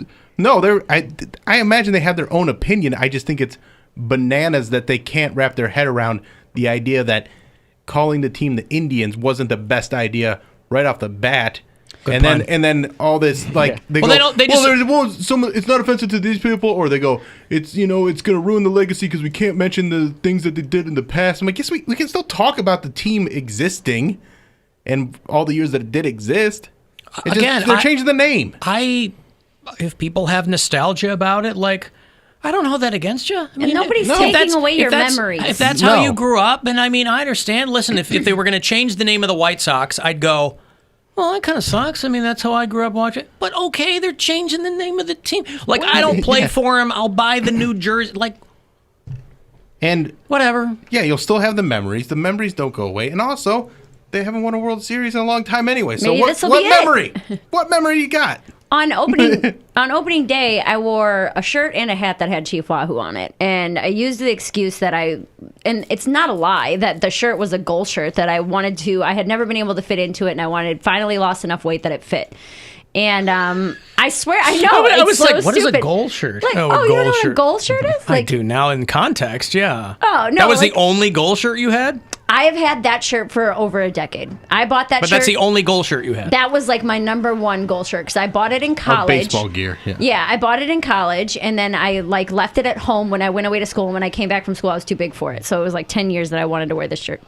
And a Native American follower actually messaged me on Instagram and was like, listen, you're copping out, you're using it as an excuse. Like, that's not okay to do. Like, you know, this is offensive to an entire group of people. And her and I had like a back and forth for probably an hour where we were messaging, and I was trying to like apologize and say I was being selfish. I liked the hat, I liked the shirt, and I wanted to wear them. And I was being more of like, oh, well, it's not that big of a deal. It's just a logo. It's just my hair can cover, you know, instead of like accepting what she was saying. And that was the first time I actually had a conversation with somebody who was like, hey, this is my heritage. This is my culture. And you need to understand that this is offensive to me and people, you know, who also celebrate like this. And that's exactly the phrase you used there. You were being selfish. I was being selfish. And the fact that you 100%. acknowledge that makes me very happy. And it shows that you can move on from that and you learn something. And there's a lot of people that are being very selfish about this whole situation because I like the way it looks. I like it is, or I they like go, how I remember it doesn't offend me. Right. Well, we're not talking about you. No, but also you can still wear all of the Indians crap that you have. It's not like they're going to be casting people out of Progressive Field if you show up with old merch. But that's actually They a just concern. Go, oh, huh? Well, that's a concern with like the Well, Washington they're football going to have team. a lot of people, but there's nothing they can do about the But team. they're talking about changing the colors completely so that people will be more likely to wear Pink and the teal? new stuff. Yeah. Every day is like a gender reveal party. Any organization there's only so much they can do, and if they're like, we're going to change the name, they can't stop people from.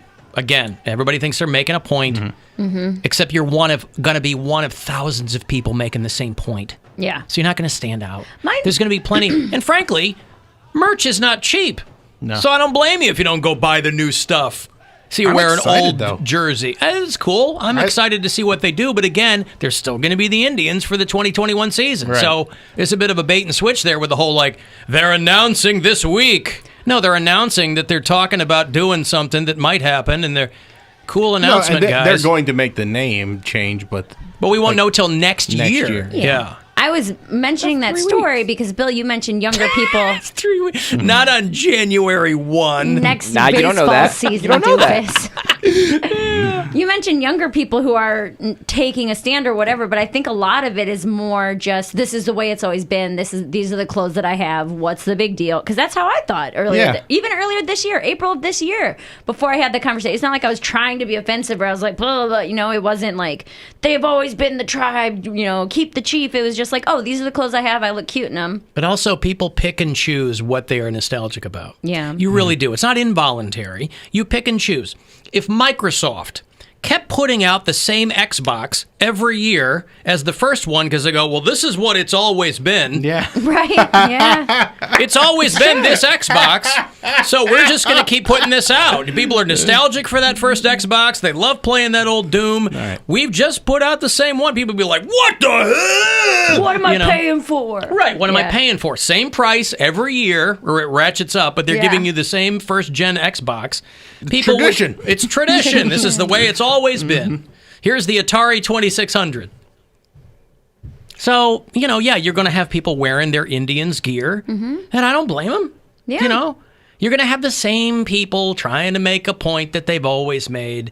There are a lot of people that are like, listen, man, it's my hometown baseball team. I don't care what they call it. I'm going to go to the games. That's how I feel. And then there's other people that, like the ones texting me going, I'm not going to buy. Okay, well, that's another opinion too. And also, like, as I've learned more, and like, you know, Mary's talking about this person that's talked to her. I've done shows on reservations, and they told me about it. Well, yeah, like, 7 and I was 9:30. there. What's that? Yes, 7 and 9:30. But I was talking with, you know, natives, and they're like, yeah, it's not that we're offended, but it's just, it seems so dated, and it just keeps that stereotype going and going and going, and it perpetuates it to a point where people don't separate what they see in movies and TV is from the actual people. Well, and when we were messaging back and forth, and I think she was ready for a fight because when I was trying to be understanding and was like, I'm sorry, like I didn't realize. And she even apologized to me where she's like, I didn't mean to come off so mad. Like, but this is something I've been dealing with. Right. She's like, this is something I've been dealing with my entire life is people telling me you're not offended, when she's like, hey, like, come on, man, I'm just trying to tell you, like, this is how a whole group of people feel, and you'd rather just keep a cute hat. But it was like, it was weird to see that side of it when she was always on the defense, that she even apologized to me. I was like, be passionate, like, you're allowed to speak your mind, you know? And also, it's a mistake. Like, that's the thing that makes me, like, wildly, like it was calling Native Americans Indians because Christopher Columbus thought he was in India. Right. And so it's like taking a test answer that was wrong and then turning it into a whole thing. Be like, no, it's right. I said, if it's right to me, then it's right to everybody. Well, and I also hear what amounts to a mob rule argument from a lot of people, too. They're like, so 25 people are hurt. Who cares? You got thousands of Indians fans. I'm like, boy, that sounds like an argument for what they call a popular vote. And also, the reason that there aren't that many Native Americans left is because of how poorly they were treated in this country. We made them a little difficult to find, if you haven't noticed. I saw someone say, like, oh, they killed 30%, like, you know, we wiped out 50% of them, but they killed 30% of our population. I'm like, that's not how it went down at all. And they weren't even numbers. Yes, and there was treaties that were not being honored by Americans back then, by the settlers and stuff like that, because they were participating in really nasty behavior where they would be like, okay, we'll do this, and then they would go in and slaughter them, and they give them, you know, illnesses and stuff like that. I don't expect baseball fans to know history chapter and verse. Right? Make it as modern as you want to make it. Things are going to change. They eventually will. People go, well, what about the Fighting Irish? Is that offensive to Irish people? I'm like, it's not offensive to us. We know we fight. Notre Dame is if it was, it's a school with a French name and an Irish mascot. Like, try to go figure what's going on there. Hello, who's this? Make them the humpbacks. Are you rolling down a hill? Are you okay? Are you okay? Are you taking a shower in old cassettes? I'm all right. I got up. I dust myself off. All right. Hey, I just wanted to go a couple segments ago about Colonel Sanders. Yeah, he was really horny, as it turns out. I didn't hear anything about that. He liked it bone in. Mm-hmm. You didn't hear about that. That's what got me there. That's what we're talking about. Okay, go ahead. It's finger looking good. Well, hey, first of all, I want to wish you guys happy holidays and Merry Christmas. Same to you. Thank you. Thank you very much. This is Edward, by the way. Hi, Edward. And, you know, I just watched a documentary that, you know, the colonel would go around, you know, with his pots and sell his chicken, and then he sold his franchise for $2 million, and they started building these brick and mortar stores, you know, the KFC stores. Yeah. And he would still go around, and they started messing with his recipes, and he would go in and taste the gravy and just destroy it, like throw it on the ground, tell him it was crap. And then the extra crispy fried chicken that came out, he would taste it and told him it tasted like flour and salt, and like just destroy the restaurants. What were his thoughts on green beans marinated in butter water? He didn't like anything that changed his recipe. See? He'd just throw everything on the ground and tell him it tasted like crap. He was like, I'm tired of getting beat by Burger King's asparagus. And then Flames cooked that chicken. I guess him and his wife opened up a separate restaurant and was selling his 11 herbs and spices recipe. And then KFC sued him for like $5 million, and they ended up selling for like $100,000. but they had to shut the restaurant down. But I guess it's still open. In Kentucky, it's called Mildred's. You know, Edward, you could be an honorary tour guide at the Harlan Sanders Museum from the sounds of it. You know, I just saw You know this. what I mean? I just saw this a couple days ago, and I watched it on Facebook. You know, they get a little documentary. And, wow, Colonel Sanders. Okay, I'll sit here and watch it. Sure. But he turned out to be a feisty old man. Cantankerous was the word that they used for him. He liked the skirts and he liked to curse.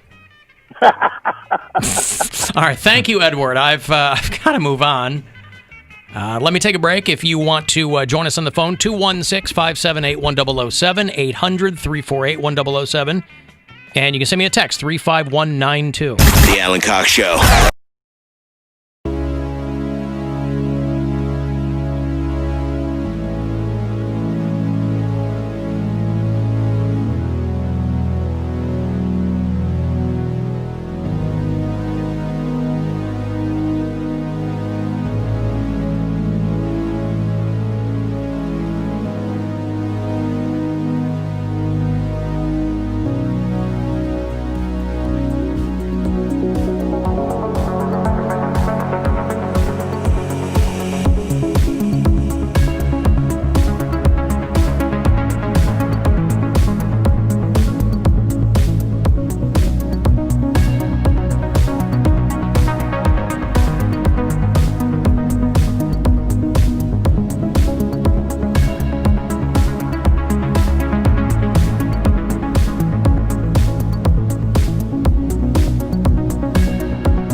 216-578-1007 or 800-348-1007. Get us on the phone. 35192. Send me a text. The Cavs preseason is underway. They beat the Pacers on Saturday. Bit of a squeaker there at the Romo Fijo. So tonight, we're out of here a bit early. 5:30 is when your pregame will begin. 6 o'clock is your tip-off against the Pacers downtown. The regular season will get underway on the 23rd of this month. They'll play the Hornets at 7 o'clock here on WMMS.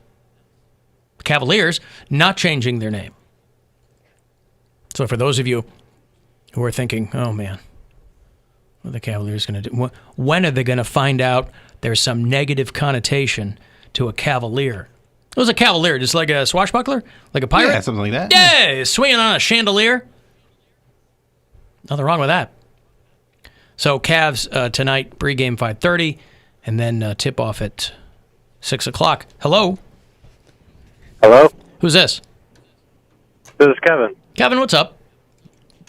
Hey, I was wondering, all right, so they're changing the name of the Indians. What about the Notre Dame Fighting Irish? Already talked about that. Already went over that. They should just get rid of that team altogether. I didn't hear that. What were you listening to when I was talking about that? I don't know. I hope I was, because I was wondering, I'm half Irish, half Scottish, like, well, what's the difference? Well, so am I. But yeah, Kevin, so am I. But we're not offended by that. No, well, we're not really, but I guess should we be? Should we change the name of the Fighting Irish? Because I'm not. Yeah, I know exactly, but I mean. But if people you understand the difference, if right? If people go, hey, listen, that's offensive to Irish people, and people have made that case for a long, long time. That would be up to the University of Notre Dame. I'm being pretentious about it now, Bill. Mm-hmm. That would be up to them to do that, right? Right, you're true. Did you go there? No, I did not. Right, I didn't either. So what do I care? Right, exactly. So I mean, I don't know. I just don't get the whole changing the name of the Indians. I get the Redskins that I get, but so what don't you understand about it? They're not well, Indians. Right, but there was Irish back in. Right. But you understand that the Civil War with the indentured servants and. Right. But you understand that Native Americans aren't Indians. Well, right. Hello? Oh, okay. So when they are... well, I had to think about it. Yeah, so when you call them Indians and you further ingrain that into the culture, instead of giving them credit for the culture that they actually have, you see how detrimental that is. To a point where when I say they aren't Indians, you have to think about it. By the way, the Fighting Irish were originally going to be the pugilistic potatoes, and they were like, boy, that is really, really... the Irish should never go for that. Grab me, shillelagh! And all right, thank you, Kevin. I've got to move on here. Hello, who's this? Hello, who's this? This is Rob. Rob! How are you? Good. What's up, Rob? I'm wondering what you think about the Chicago Blackhawks. That's kind of a racist logo. Well, no, because that was named after a person. Who was that person? Blackhawk, the Indian. Yeah, but you could tell by looking at it. It doesn't look like an Indian. Well, it's not about what it seems, Rob. It's about what is. You're a Chicago guy, so it's all different. It's not all They won't change the name because it was a proper name. Yeah. It's not called the Chicago Indians. I'd love to hear this same conversation in Chicago right now. Right. No one has ever suggested that they change the name of that team, Rob, because it honors... Well, it'll come up next week, probably. What, you think nobody's ever thought of that before? They've been called... They're one of the original hockey teams. You think nobody's ever mentioned it before? But if you... Somebody else. What? I'm talking here, Rob. It's an actual person. It's not something a term that was befouling an entire. Okay, thank you, Rob. I'm trying to talk here on my own talk show, and I can't get a word in edgewise with Rob. And I like that he continues to decide what's offensive and not for people that are saying, yeah, we'd like you to change the name. The indigenous people are saying, yeah, you should change the name. And they go, no, but it's not offensive. But listen, I'm Rob, and I'm not offended. But well, that's Rob. I mean, I'm just saying. I grew up in Illinois, right? Mhm. And there are Black Hawk monuments everywhere. There are statues of Black Hawk. The Sac and Fox Nation tribes in Illinois love that the hockey team is called Black Hawk because it honors a guy. It's not the Redskins, which is a slur against a whole group of people, right? That's the difference. And I know people take a piece of information and go, but. It's like, well, no, you have to sit with that fact. And decisions are a lot easier to make if you take the fact and then go from there, rather than, well, I think that this should be this, and I think they're two specifically different things. It's why no one's ever suggested that the Chicago Blackhawks change their name. I mean, that I know of. I never heard. I was certainly would have thought I would have heard that growing up. I never heard anything about that. I'm sure there's people that would make that suggestion, but then they go, well, this is why we're not changing our name, because Blackhawks is in tribute to this man, Blackhawk, who was a native, and the tribes that he's from, are a fan of the name. Now listen, our old soccer team, the Chicago Firewater Wampum, they didn't do so well, all right? You can understand why people got upset with that. Hello, who's this? Yo, hate the show. Hey, thanks. Who's this? Like, really, I hate the show. Oh, cool. Who's this? Bill. Hi, Bill. Hey, what about the Browns? Are the Mexicans going to come after the Browns? Isn't that named after a guy? Bill, you son of a bitch. It's named after a guy, right? Yeah, it's named after Paul Brown. Paul Brown. He founded the team. I'm offended. Gotcha. I love it. Yeah, No. Yeah, you know what? I want to change it just so it doesn't have any association with Poundcake. Yeah, I'm pissed. The Cleveland Codys. Yeah. What I want to know is, it really is, in hindsight, I've only been here, I mean, as of Wednesday, I will have been here 11 years. It is the most Cleveland thing ever, though, to just name your team after the coach. I remember back in the day when the Chicago Hallises used to take the field. Yeah. And boy, they were a sight to behold. Imagine that. We're going to name the team after me. They were like, oh, sir, there are scores of animals we can choose from. We don't even have to go down like the Indian route or into the anything. weird ones. We've got so many animals to pick from that would probably instill much more fear in opponents' hearts than your name, sir. Nope. Naming it after me. Okay, the Cleveland Pauls it is. Who's this? Sam. What's up, Sam? How are you guys doing? Hey, Hanging in there. I want to know. So I want to know if this is a good semi comparison. If you would call, it's like calling Italian people Greek because they kind of look like Greek and they're kind of close to it, but they're not, and just essentially saying, no, you're wrong. You're just Greek because I think you're Greek. Yeah. Kind of a good comparison. Well, I would Except say different continents. I would say make a spanakopita for me, and then I'll be the judge of it. All right. And then also, they don't look alike. Right. It's like calling Italian people African. You're in two completely different places. No, but Which, if Greeks you and ever seen True Italians Romance, look similar, is what he's saying. Right, but he's trying to say that Indians and Native Americans is the parallel he's trying to make. Right. And that's not the same as Greeks and Italians.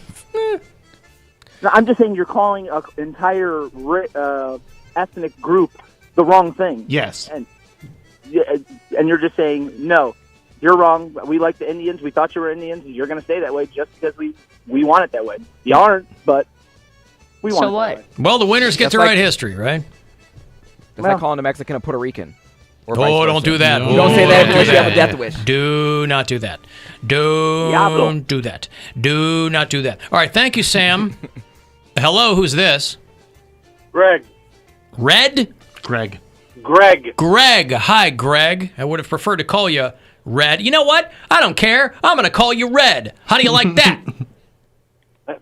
Okay, fine. What's up, Greg? So I got a question. You're sitting there talking about the Blackhawks, how they were named after Blackhawks. Yeah. You know how the Indians got their name? Well, first of all, it's a plural name, so I don't think that a plural name was named after a person. Do you know how they got their name? Yeah, they had an Indian player on the team. Right. So? His name was Louis Sox. His name Yes. was Louis Sokolox, Yeah, I believe it was. but Sokolewski or something. Everybody's throwing this at me like it's brand new information they just discovered. Everybody knows these stories. Still got nothing to do that they named the team after a group of people, not him. It's not the Cleveland Sox. Understood. You know who designed Chief Wahoo? Probably that guy. He did. Yeah, because he wasn't in charge. They were like, hey, draw an Indian for us. We're going to put it on all kinds of T-shirts. He's like, okay. What do I know? Probably happy you got How can a you say percentage that of the it. Blackhawks can stay, but the Indians can't? I'm not saying anything. The team and the Native American tribes in northern Illinois are saying that. They don't have a problem with Blackhawk as a team name because it refers to an actual person. So if it was the Cleveland Sokolekskis, we wouldn't be having this conversation, right? So the Blackhawks are okay, but the Redskins aren't. Talk to the Native American tribes of northern Illinois, Greg. What do you want me to say? I'm telling you what they say. And Blackhawks isn't a slur. Redskins is a slur. Indians is not the proper term for Native Americans, which is why they don't want to be called. They want to get the term Indian applied only to people that are from India and stop being grouped in with that. Greg, if they had to change the name, what would you prefer? To be honest with you, there is nothing that they can change the name. Well, I got that vibe from you after 2 seconds. What I'm saying is if you were forced into it, right? Like they had your kid hostage in a warehouse. You know, Dude, I have the Cleveland Indians Chief Wahoo and the name tattooed on my body. I have no doubt. I have no doubt. That is the least surprising thing I've heard all day. I have no. And listen, I've gotten texts from people that are like, I'm Native American. I got a Chief Wahoo tattoo. Cool, man. I mean, cool. Whatever. But if you're asking the question, why is one thing and the other is another thing, that's your answer. Well, I think it's all a bunch of crap. I get it. Greg, I understand. I'm not trying to change your mind. I get you don't like it, but you asked me a question, and that's my answer. No. You don't get to Greg, have Okay, I mean, thank you, Greg. Greg, have you thought about looking at it from a point of view? No, I let him go. Okay. Listen, I'm not trying to change people's minds, but if you ask me what's the difference between the Chicago Blackhawks and the Cleveland Indians, that is the difference. That the people from those tribes did not have a problem with it. And people always have these scenarios where they go, "Oh, I'm Native American," but the tribes have been reaching out to the Indians for decades, asking them to make this change. It's gonna happen. So when people keep fighting, like, "Oh, I won't buy this stuff. I'm not gonna like." Do you care about baseball or do you care about a name? Well, listen, whichever you care about. Okay. Right, but you're not going to buy the new stuff? Okay. Okay. So they won't sell any to you. But they'll sell a lot of them to other people. Mm-hmm. Unless it's a dopey name. I got to tell you. Boy, they better pick something good. Because if they go with the friggin' Guardians or the Rockers or some nonsense like that. I don't think they'll do the Rockers because they already had a WNBA team that was the Rockers and they're defunct, and I think that one's done. But I think the Cleveland Feet is picking up steam. Go Feet! Feets don't fail me now! Because what's going to happen, since we're the FM flagship of the Cleveland Indians, so we got that for one more season, what's going to happen is whatever name they pick, you got to say it. Well, saying is whatever. I say all kinds of weird stuff. But they're going to give us merch, right? And we'll be expected to wear it at particular events, and that's fine. What do I care? But listen, Bill was kind enough to get me a jersey with White Sox legend Jim Thome's name on it. That is actually a great idea. Let's name them the Cleveland Tomies. Hey! So we went from feet to toe me. Toe meat. Toe The meat. Cleveland toe meats. The Cleveland toe meats. The toe meats are all over the Tigers tonight, Frank. I don't know how they're going to get out of this one. Open-toed shoes only. Yeah. Allowed in the arena. MMS the whatever. Buzzard, your FM home for Cleveland toe meat baseball tonight at Progressive Field. Yeah, and then like our parties are going to have to be the Alan Cox Show toe jam and all that kind of stuff. Yes. Oh, come on. Rock out with your socks off Yeah! at the Alan Cox Show pregame. Cox out, socks off. Something like So that. we have an international audience. Yeah. I mean, we wouldn't just have fans in Cleveland. There's people that'd be into the toes all over the world. Toes and feet. Yeah. The Cleveland Feet. You're going to get me to like that. You're not even trying, but subliminally, you're going to get me to like that. Hello. Hello. Hi, who's this? Hi, this is Ginger from Cleveland. Ginger! What's going on? I wanted to weigh in on this whole Cleveland Indians thing. All these all right. guys have their tidy whities in a twist over Cleveland history, blah blah blah. All right. So, like, yes. if they really care about Cleveland history, the Cleveland Spiders came before the Cleveland Indians. Yeah. Well, and that's why my vote is for Spiders. I think that's a cool name. There's so many cool slogans you could do with it, like you're caught on our web. There you yeah. Okay. Arachnophobia. Everyone's afraid of them. Everybody's afraid of the Spiders. We'd get Jeff Daniels and John Goodman throwing out the first pitch. Mm-hmm. Oh, so good. Right? We'd get that's Cleveland Spiders. Yeah, I'm with you. I hope that they go, because again, it's nostalgic. It's coming full circle with that team. I just think it sounds cool. Yeah. The Cleveland Spiders. Too. I feel like there's thank you, Ginger. I feel like that there is a severe underrepresentation of insects in professional sports names. You've got the Hornets, but not much else. We had the Chicago Sting when I was growing up for soccer, but you don't really have the Spiders. You don't. It would set you apart. And there's a lot of design things you could do that would be cool with the spiders, between all the legs and spiders are pretty cool looking design wise anyway. And then also the webs. I mean, you already see a lot of support for it out there, where people have the web tattoo on their elbow. Those are all Cleveland fans. Yeah. From the 1800s. Yep. Mm-hmm. Yeah. So I mean, I wouldn't mind Spider at all. Webbing Wednesdays. They'd rename they'd have the Peter parking lot or something. They would Yeah. They'd get Marvel to buy in on it. Yeah, It'd be great. Yeah. Can't be too long though. Let me get a J. Jonah gyro over there, will you?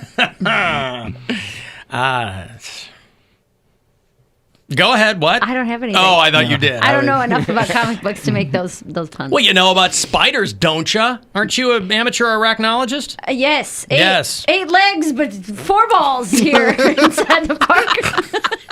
8 legs, only 3 strikes, and you're out. Oh, now they're spinning tails tonight, Frank, in the outfield. Oh, he has us caught in his web. Oh, he hit the silk. Yeah. You know, if you give a little known fact too, if you give a spider caffeine, it inhibits their ability to create a web.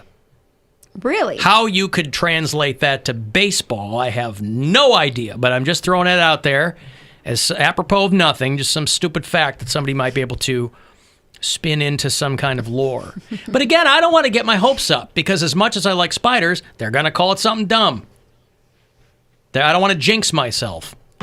Cleveland feet. That'd be my B team. I won't hate feet if they, Or just something super weird. Feet. Yeah, any body part. The Cleveland elbows. feet, I'll tell you what, this new kid they got on the mound tonight, he is the soul of this team. Okay, I've got to take a break. If you want to get a text in, 35192, AlanCoxShow.com, and you can listen anywhere on the iHeartRadio app. Rover's Morning Glory. Anthony in San Francisco. You're on Rover's Morning Glory. Good morning, Anthony. Hey, Jeffrey, I was wondering, since Friday was your wife's birthday and you gave her a shout out on the radio, what did you get her for her birthday? Well, unfortunately, I didn't get her anything for her birthday because. Oh my God! But I did wish her a happy birthday, and we did go out for her birthday though. Oh, a sketch. Then there was him, and then there was one other couple that were his best friends, and they gave my wife a nice gift for her birthday. At least they gave her a gift. What'd they give her? A pearl necklace. Oh, really? Rover's Morning Glory.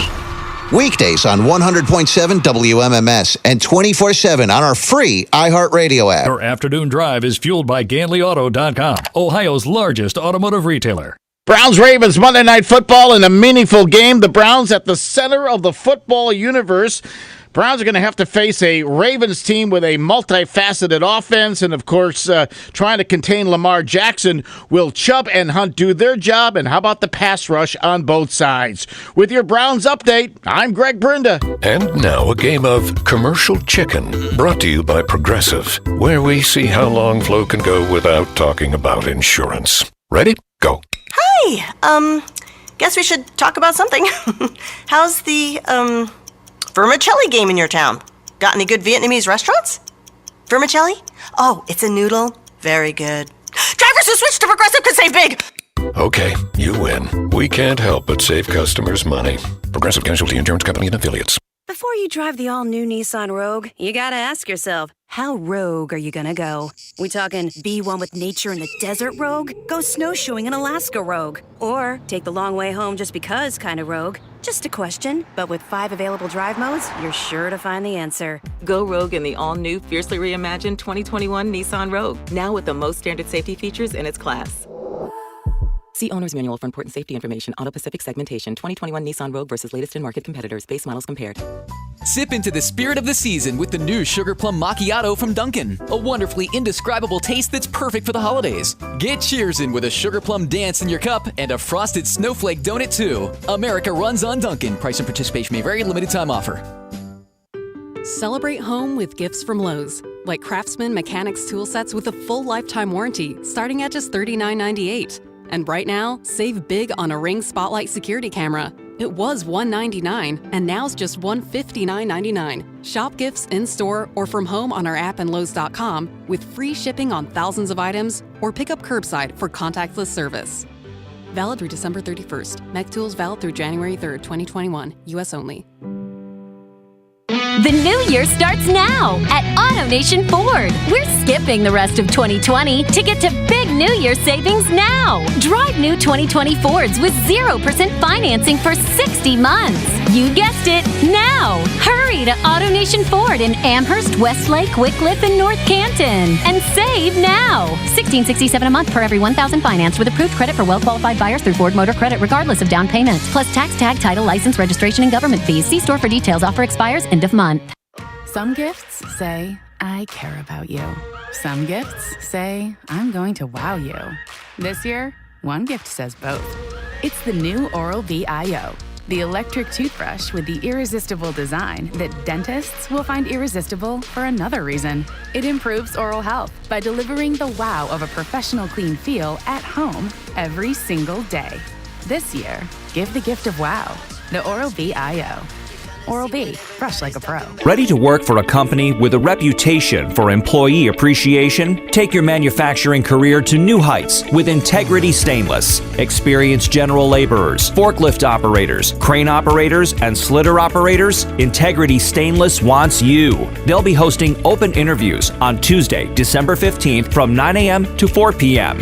On-the-spot interviews will be conducted. Qualified candidates may receive immediate offers. Integrity Stainless and Olympic Steel team members enjoy excellent wages, overtime opportunities, and numerous benefits, including medical, dental, vision, paid holidays and vacation, 401k with match, tuition reimbursement, and bonus programs. For more details, check the company website. Take your career to new heights. Call today to schedule your time slot for the Olympic Steel Job Fair, Tuesday, December 15th, 9 a.m. until 4 p.m. at 216-242-2886. Integrity Stainless is an equal opportunity employer. There's never been a better time to buy a pre-owned vehicle with Brunswick Auto Mart wholesale pricing.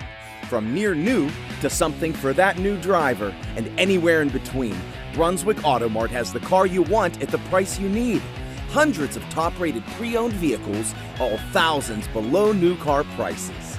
Plus, get financing for any type of credit with rates available as low as 2.9%. Brunswick Auto Mart, car buying made truly simple.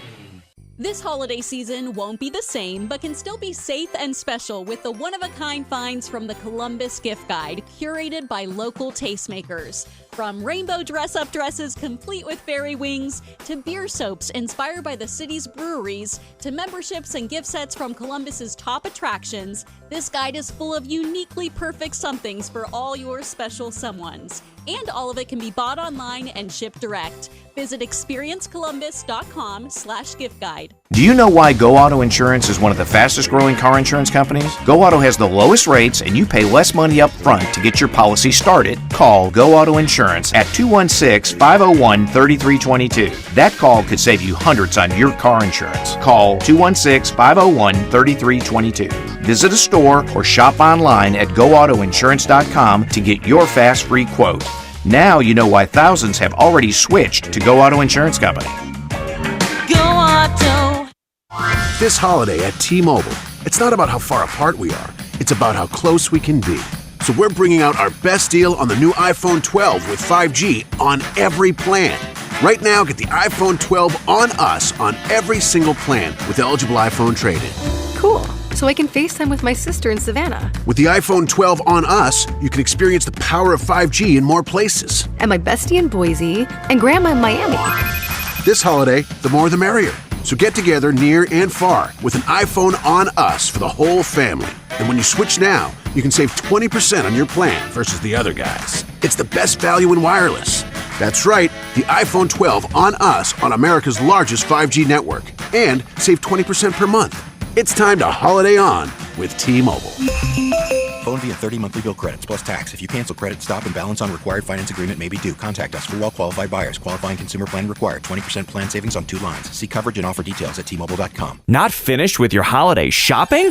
Well, procrastination is finally going to pay off because the iHeartRadio online winter auction, sponsored by Just for Fun Honda, is going on now and runs through the 20th at noon. Go to CLE.com and bid on hundreds of items from Cleveland area retailers. Up for grabs this year is the 2019 Honda Africa Twin Adventure Sports Motorcycle from Just for Fun Honda, and that's just the tip of the iceberg. So get in on the great deals. Shop the iHeartRadio winter online auction, going on now. Hey, it's Alan for Northeast Factory Direct. It is one thing for me to tell you how they do things at Northeast Factory Direct. It is quite another for them to put it in writing, for them to explain it to you.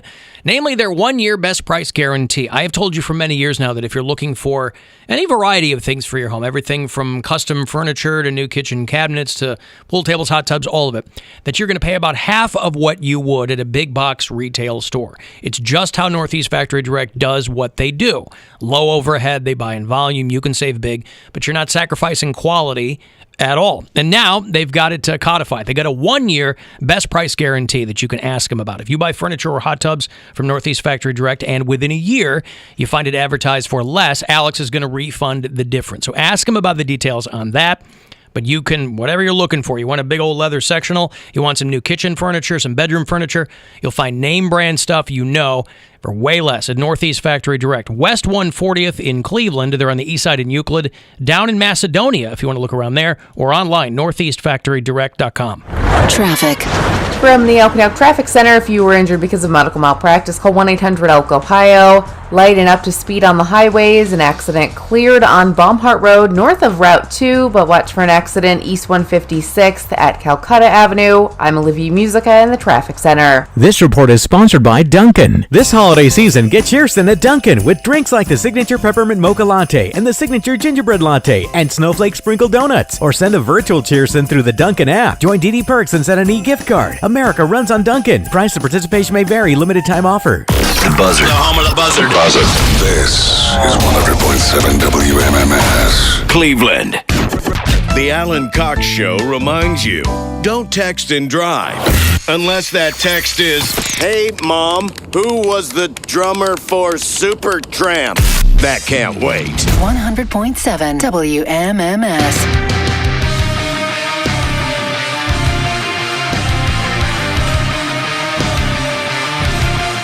216-578-1007, 800-348-1007.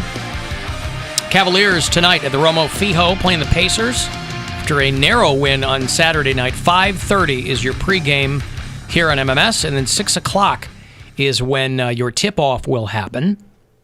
A lot of people digging the Cleveland Feet as a name for the once the Indians decide to change their name.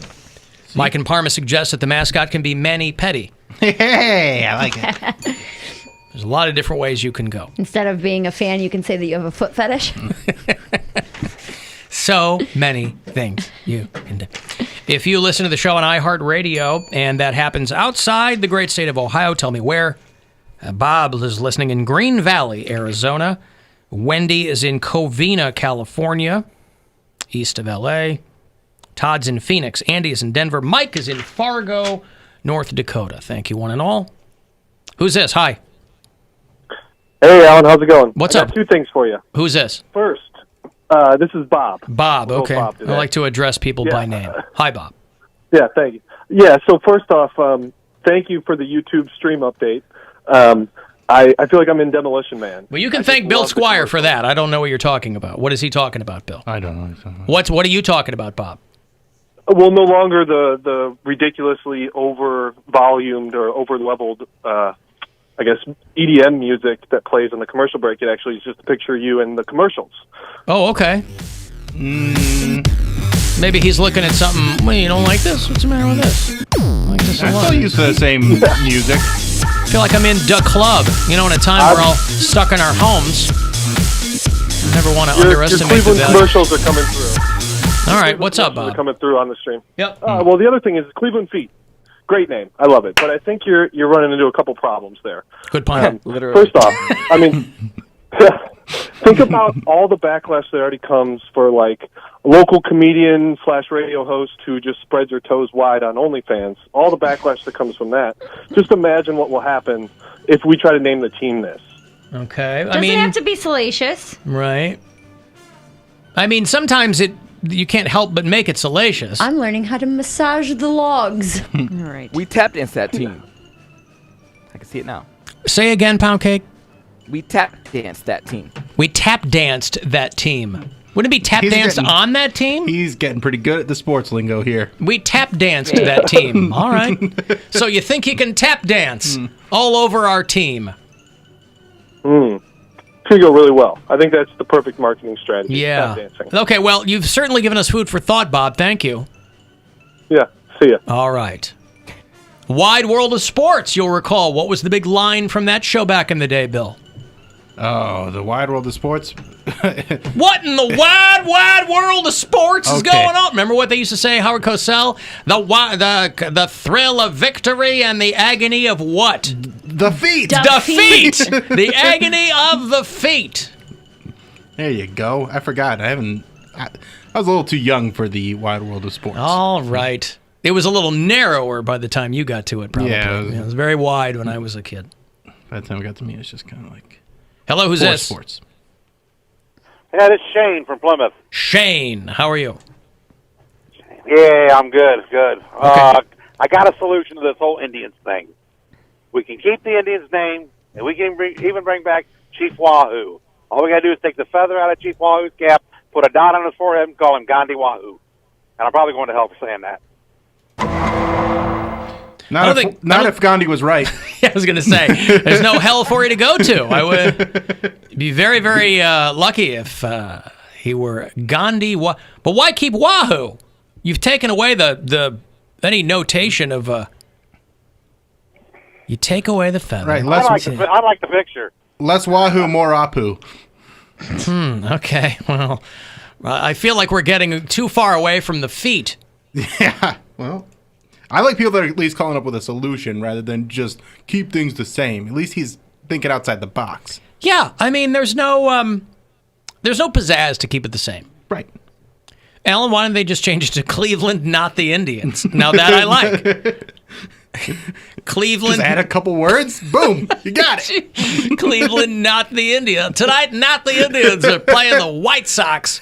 But the Cleveland shoes. They're just sewing patches onto all the jerseys, not the Indians. That's right. Now the feet lost a close one. It was a real nail biter tonight, Frank. Hello, who's this? Hey, this is Bill. How you doing? Hi, are you using Margaret's phone? Margaret? What's up, Bill? Margaret. Hey, I got a name for the Cleveland Indians. Yeah? How's the Cleveland Tomahawks sound? The Tomahawks. I mean, a tomahawk isn't inherently racist. It's just a tool. Correct. The Cleveland Tomahawks. I feel like it's too close where people would still be pissing and moaning about it being too close to the Indians, but a tomahawk itself, it is an implement that's associated with Native Americans, but it's not inherently racist. If we could do the tomahawk chip up at the games. Oh, they already don't like that. There, Oh, yeah, they already don't like that. All right, well, listen, thank you, Bill. Boy, this is the thing. As long as you have an idea. It would be a cool night where you go and you get a free tomahawk. They'd have to Nothing be could like go wrong. plastic or something. No, I want it to be Or like foam. a classic. I want it No. to be rock and wood. I like how Mary. Make- I like how you genuinely answered that with, "They'd have to make them out of plastic." Oh, because all right. It was just a very Hey, why sweet, is that, genuine Mary? answer. Why is that? They couldn't do that. People would get hurt. They'd have to make them out of plastic or something.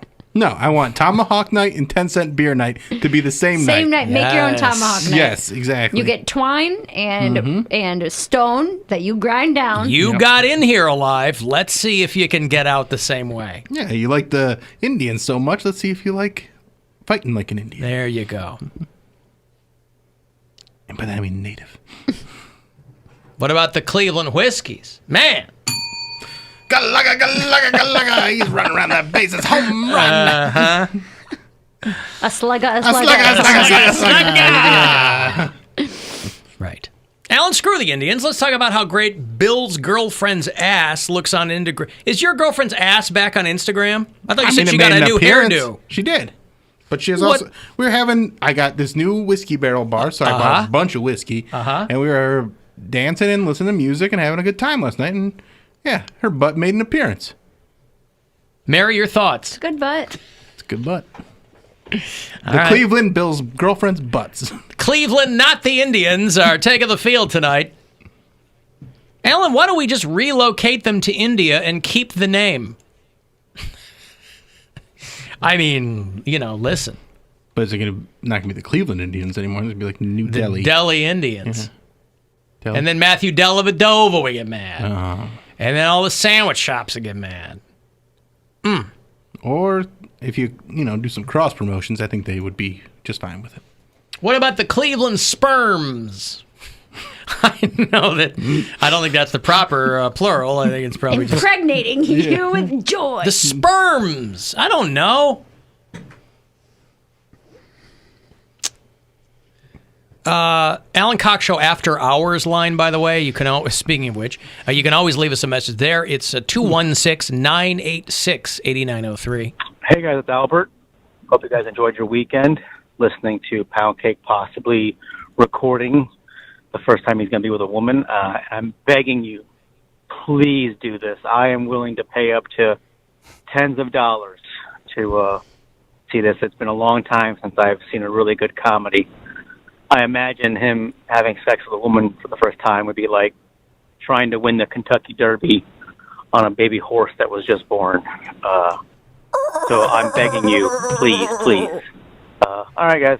Talk to you later. Love you. Bye. I feel like that was really kind of, he was being passive-aggressive there, Cody. I feel like he was kind of trying to be insulting, but saying that he wanted to see it. And why would you want to do anything for him after that kind of introduction? Well, it's not for him, so I don't care. This is about my experience. This is something I've thought about doing since I was sexually active. I mean, he's right. We would absolutely have to film it. But the rest of It's it... whatever. I was going to do it regardless, so you might as well get some entertainment out of it. Right. Yeah, I mean, I was going to do it. I always thought when I was like a teenager, if I started having sex with girls, my feelings for boys would go away. And I never confirmed that because I never had sex with a girl. So technically, I could be right. Well, you better find out. Well, no one wants to touch my vagina. And I don't think you should wait till you're 30 to do it. Did I miss something? Let me watch you poop. When did we talk about him recording his foreskin? Last week, Mary, think we you said we left. were going to film it if Yeah. you went to the Bunny Ranch. Okay, I wasn't. Dirty That's when 30. I had to leave. Well, what do you want me to tell you? Well, I was just confused. Well, that's what happens when you leave early. Don't look at me like that. Yeah. So, yeah, absolutely. We would fly him out there. Whoever drew the short straw would film it. I don't Like think flying's GoPro safe, it. and it's not going to be for a while, and I don't think he should drive either. I think he should take a horse and buggy out there.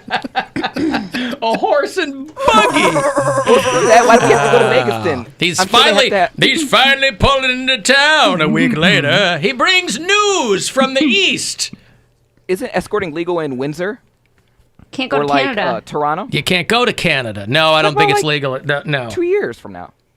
And I think it is actually. Yeah, we could go to Toronto. That's right up the road. That's a 6-hour drive or like a 45-minute plane ride. I mean, we could find. You don't have to pay for it. I'm sure there'd be someone willing to volunteer here. No, I don't want someone here. Why not? because I want the works. I want someone. You don't want to. like, You're saying that you don't want to. I'm sure there's somebody here who can give you the works. You're more concerned about running into them after. I don't even think it's that. I just would feel more comfortable with a professional who knows what's going down. They are. Yeah, but That's what they do. you know that those kinds of people are everywhere, right? You don't have to leave Cleveland to find a professional. There's not that much to learn. They kind of once you I got don't want to lose my virginity to a listener, though. We didn't say a listener. Nobody said a listener. We said a professional. You mean you just want to get out so that there's no crossing of the streams? You don't want to. I got it. I guess. I'm not even saying do it here. Once travel is okay, what I think you should do is find the nearest professional outside of Ohio. But I want to do it legally. Well, that gets a little hairier. You can legally have sex with someone in Ohio. Yes. But I don't know That if we is can willing legally to do this I don't know for if we you. can legally film it, nor could we legally talk about it. I mean, You know. can. Why couldn't you? Because he wants to pay someone. He wants to pay a professional.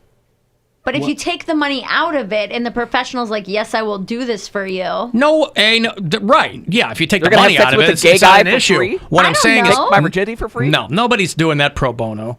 Exactly. So he wants to pay someone out of the area, which I completely understand and agree with, so that there's no, you're not going to run into him at Tower City. You ain't going to run into anybody at Tower City, but I was at Tower City on Saturday. It's like 2 weeks before Christmas, and I was at Tower City on Saturday, and there were 12 people there. Yeah, it's like The Walking Dead out there. It's wild. I don't even know the last time I was. You know what? I do know the last time I was in Tower City. I got kicked out of the casino for being too drunk. So it's been at least almost 2 years. And so this was during the day. I was trying to get back in. So I went through Tower City to go to a different entrance. And they had already radioed over not to let me in. So the guy at the other side was like, "Man, we know you just got thrown out. You can't come back in this way." Last time I was in Tower City is I went to go see a movie there. Right before everything, this was like mid-February, and the only place it was showing was Tower City. Yep. And I went on a Sunday afternoon, and this was like before everything shut down. It's such a bummer. And there were like 4 people in the theater, and maybe twice that outside the theater. That place used in to the mall. be the spot. It What was happened? like such. It was so exciting to go there back, like when it was. Like when Jacobs Field was like a new, mall. and it was like the early 90s. Dude. It was incredible to go there. There wasn't a mall. It was like going to the mall, but it's also like going like on vacation almost. I mean, first few years there. I was here, like, I don't think I got it in its heyday, but the Hard Rock was still open. Yeah.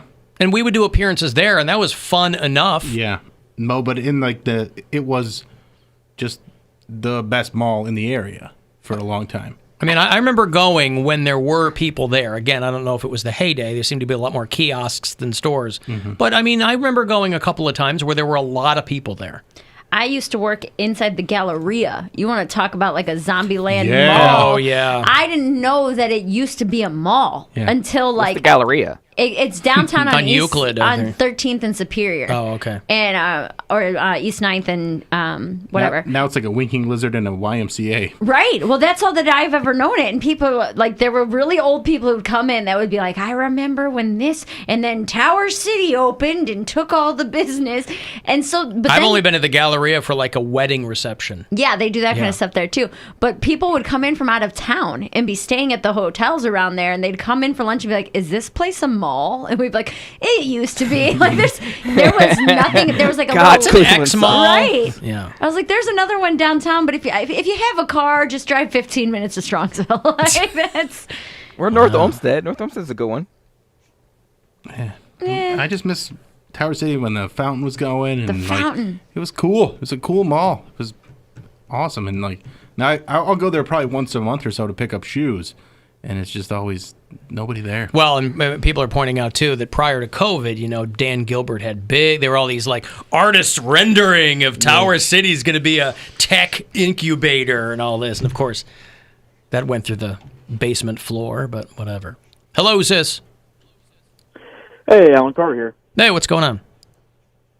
Hey, nothing much. Just want a chance to respond to fans like Kevin and Greg, who I heard on earlier. Okay, well, you have the floor. All right, so I think it was Kevin who was saying the Notre Dame spiel. Okay. And so, I mean, people like him, I think, need to look back at history and look at the historical events that Native Americans actually went through. There was a Trail of Tears. I don't think there was anything like that for the Irish. Well, maybe a Trail of Beers, but that happens every St. Paddy's Day across the country. But I just want to try to, put it in a way that maybe they can understand. Well, again, I just to interrupt you, this is not an issue of people not understanding. It's an issue of people not caring and going, big deal. Everybody's got to deal with something, blah, blah, blah. There's all this whataboutism. So just on its inherently, if people don't either know or care about the history, you're not going to get them to care. I don't think it's about, and that's my point. It's not about getting people to care. It's just looking them in the face and going, look, everything's moving in this direction. You can either come along or you can sit there with your arms crossed and a sour look on your face and plant your feet and stay there. But things are moving in this direction, and, we'd love to have you along as a fan, but if you're not, oh well. And maybe just something to widen their perspective, but I think that when, the culture at large looks at Chief Wahoo and looks at the name and says, this is something that has racist tendencies and a racist past, that fans like this get offended and think they're the ones being called inherently racist. And at that point, it becomes an emotional response, and all logic goes out the window. You know what I'm saying? Yes, emotion and logic are at cross purposes in any argument. Agreed.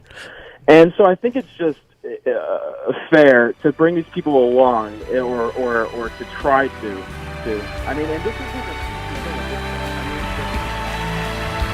I had the I'm solution sorry, and you played him off. I'm sorry. You what? I've got to move on. What? He's got the solution. He's about to say, like, this is how we deal with this whole situation. It's going to bring everybody together, and then you just play him off. Bill, that's called a cliffhanger. I have him booked for the entirety of tomorrow's show. He'll be able to give you all of his ideas with impunity. Why can't it be the Cleveland Tribe, a lot of people ask. In the press release, by the way, I think they have specified that it's not going to be the Cleveland Tribe, because that is also... Listen, anything... I think they just want to get away from anything that has to do that's with close, whether people are offended or not, anything that's close to what they got, they're like, why move a little bit over here when we're going to make a name change? Let's have a full-on coat of fresh paint, and figure out... I wonder if the colors will be the same. Think the colors will be the same? I think... Let's go to the aesthetics of it. If you're trying to get people to rethink the whole thing, I think they do change the colors. And it's like I was talking about with the Cleveland or the Washington football team, where they don't want people to show up wearing the old merchandise, so they're going to probably change the colors when they do their full rebrand. Okay, let me take a break. We got to split early because your Cavs pregame is at 5:30, and then your tip-off against the Pacers at the Romo Fijo is at 6. So if you want to get the last word in, shoot me a text, 35192, and we'll be back. The Alan Cox Show on 100.7 W.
And tell it to play 100.7 WMMS on iHeartRadio.